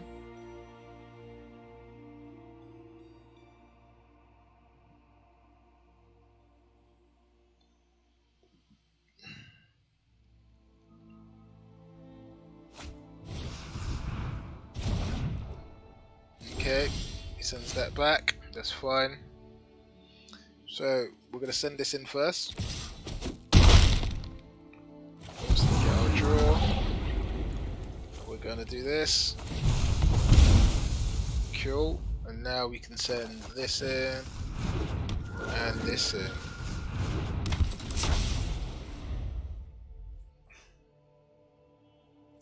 So he has to remove our pouncing shark. If he does not remove our pouncing shark, yeah, GG. Yeah, if he didn't remove the pouncing shark, he knows he can't. It's unblockable to attack.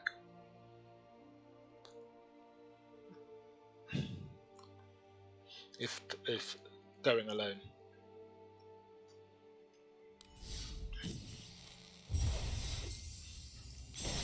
So. This is good. We're on a bit of a roll here. Haven't encountered any meta decks yet, so we're not going to no high fives yet because the deck has yet to prove itself against anything really tough. So we've got a double fly, double Depart the Realm in hand, and I go first. Now what I want to do is I want to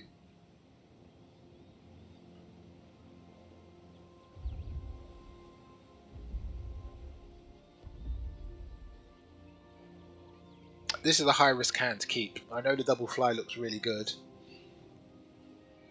but I could draw all sorts of things except for a creature. But if I do draw a creature, it's only likely to be a 2-drop creature. We're going to keep and see how the deck performs. And when I say that, I'm saying that I'm literally keeping it knowing that this is a suboptimal hand to keep. If I was playing in a competition, this would be a mulligan, 100%. We're going to see if my deck can find itself a land. Creature. So that's the first turn, didn't find a creature there. I'm kind of tempted to depart the realm, but I'm going to park it because I don't need to for a 1-1.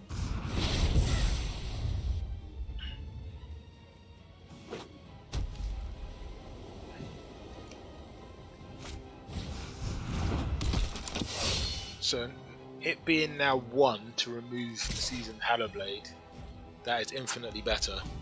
But we seriously do need a creature now to come out turn 3.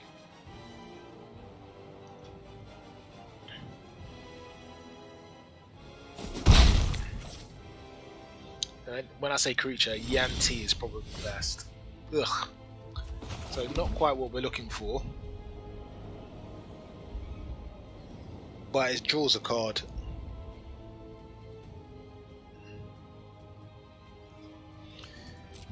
We're going to hold everything open because we can flash this out. We're going to maybe take 4 next time around. Basically getting 2 flies on the Sea Dasher means I draw and go into the dungeon twice. So this is fine. He doesn't have anything on the board that can give him any health, any life. So this is okay. So we're going to flash this out. Because I want to threaten the dog. I think him giving me the dog as a freebie is too good. So we're going to see if we could deal with this dog. Yeah. Cool. Okay, so we're going to put fly on our guy here. I think it's a double fly. I think we want the double fly. We do want the double fly. I mean, it's too good not to have the double fly.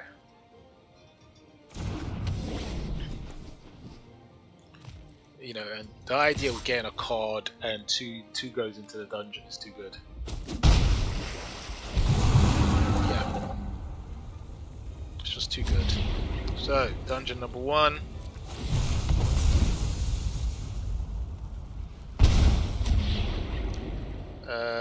We can do the 2 here. We're going to get rid of negate because we know he's got no...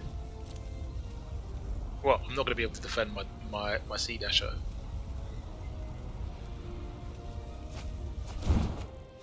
Okay, and then we can play our Cocoon. And we're going to use our Cocoon to give us some time. That's what its aim is here for. His aim is to give us some time.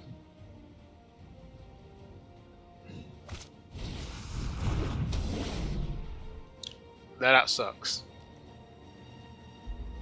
There's no way to look at that apart from the fact that it sucks. We're not going to defend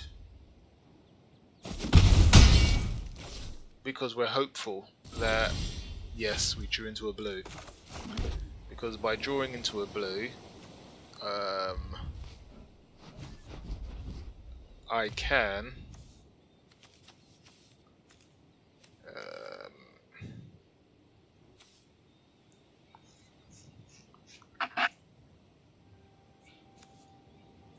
so we want to bounce one of the flies.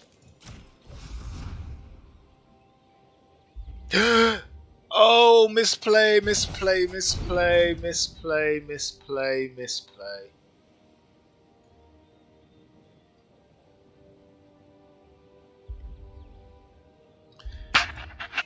Oh, a misplay happens now and again. So we're gonna just use the other part of the realm to bounce the pacifism. That's what we needed to bounce. We're going to attach the fly back.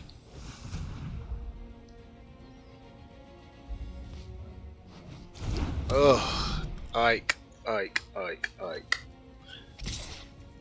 Oh, suboptimal play there.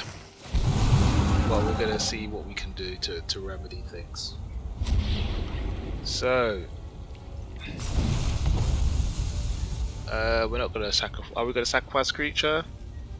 Yeah.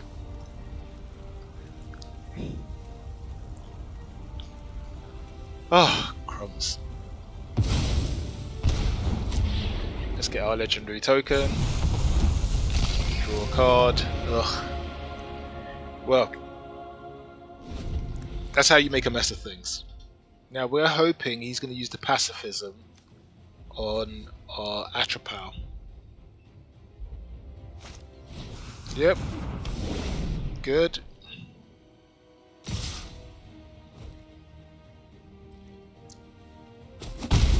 What a misplay. Ugh. Okay, so we've played the land. What we're going to do first is we're going to attack with our Sea Dasher.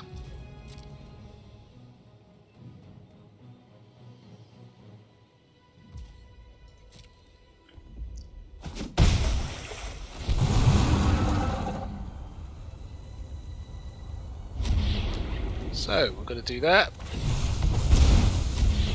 So we need to discard a card, sacrifice a creature, and artifact in a land. So discard a card. So the Yuan T can go. Creature,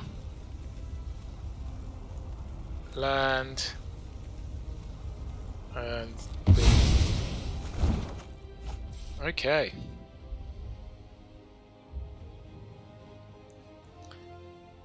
And that's that. So we've got the Depart the Realm, and the Depart the Realm is going to help us solve this game. He's looking at our thing again. Can't attack or block. Cool, that's fine.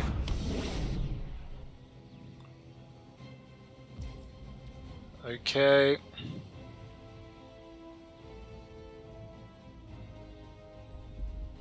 Do I want to bounce it? If I bounce it, I can't use the Sea Dasher again, and I want to use the Sea Dasher again. So let's see what he does.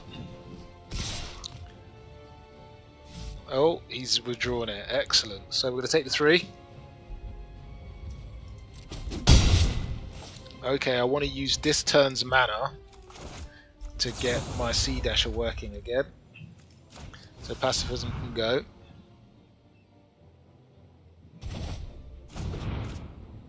Cool. Okay. I want to draw. Do I want a double draw? Will a double draw help me in any way? It might help me get to another unsummon. Won't it?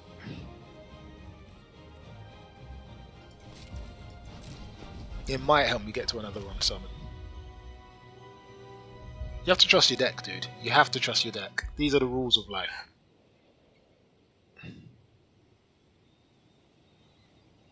So it's my go. Okay. We're going to put this on here. Over. And let's go to work. Okay. 4 triggers. Let's call Cradle God here, guy. Cool. Got Atropal. We're gonna have to go to the Mad Mage. Lead 1 life. This just makes sure that pacifism doesn't win him the game. Just in case I don't draw something good. Oh well, didn't matter. So we've got 1 Ascendant Spirit, we've got 2 Ascendant Spirits. Okay. Cool.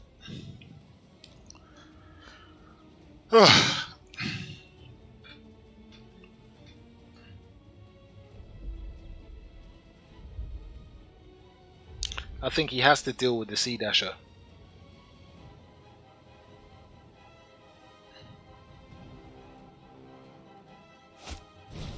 Oh, there you go. You must be so upset not to draw a land in like... That is incredibly bad luck. How many turns have we had and he hasn't drawn a single land? That's mad. Okay. Cool. 3. Do we have? No, we don't have GG. We've got 7 if we do it that way. So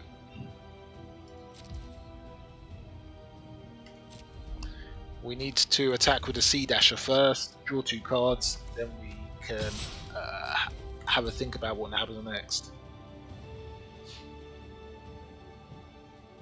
But I think I might have him here. I think I've got him here.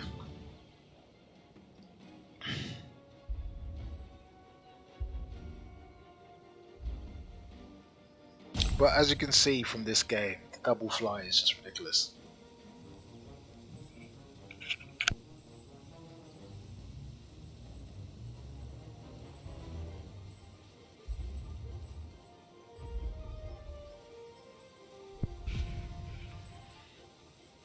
Oh, he's letting the clock run down. Is he not happy? What are you not happy about? Get the 4 triggers. So we're gonna scry. Don't really need the land. Target creature can't attack. Too good. Yeah, you're not attacking. Draw one of those. Draw one of those.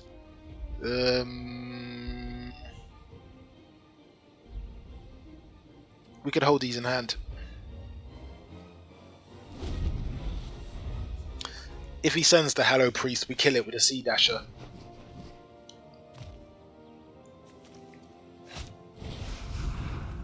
Oh, too good.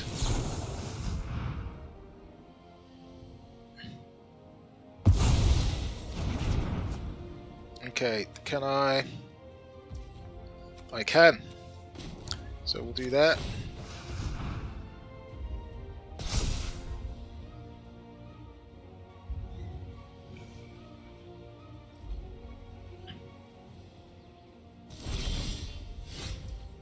So we played the land.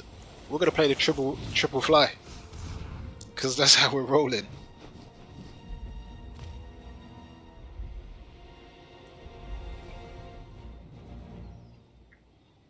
The idea that he hasn't drawn another land in like 5, 6, 7 turns is unbelievable. Unbelievable bad luck.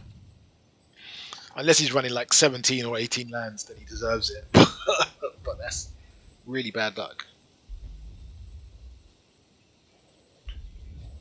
So with 3 flyers on there, that means I'm going to get to 1, 2, 3, nearly to the end.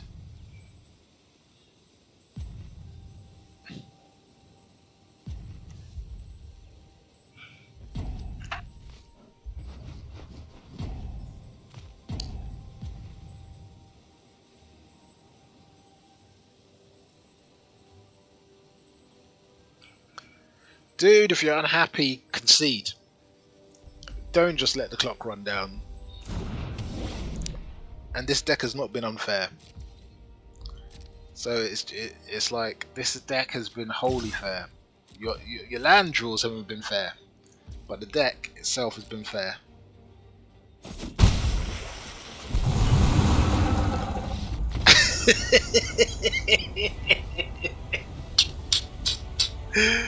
Oh dear, oh dear, oh dear, oh dear. God dear. Platinum tier 4. So I suppose this is where the fun, well, the not so fun times start, because the decks get a bit harder and the gameplay gets a bit harder. But hey ho, that was good times. So I've been streaming for about 2 hours now, so I'm gonna go take a break. I'll be back. I don't know if it's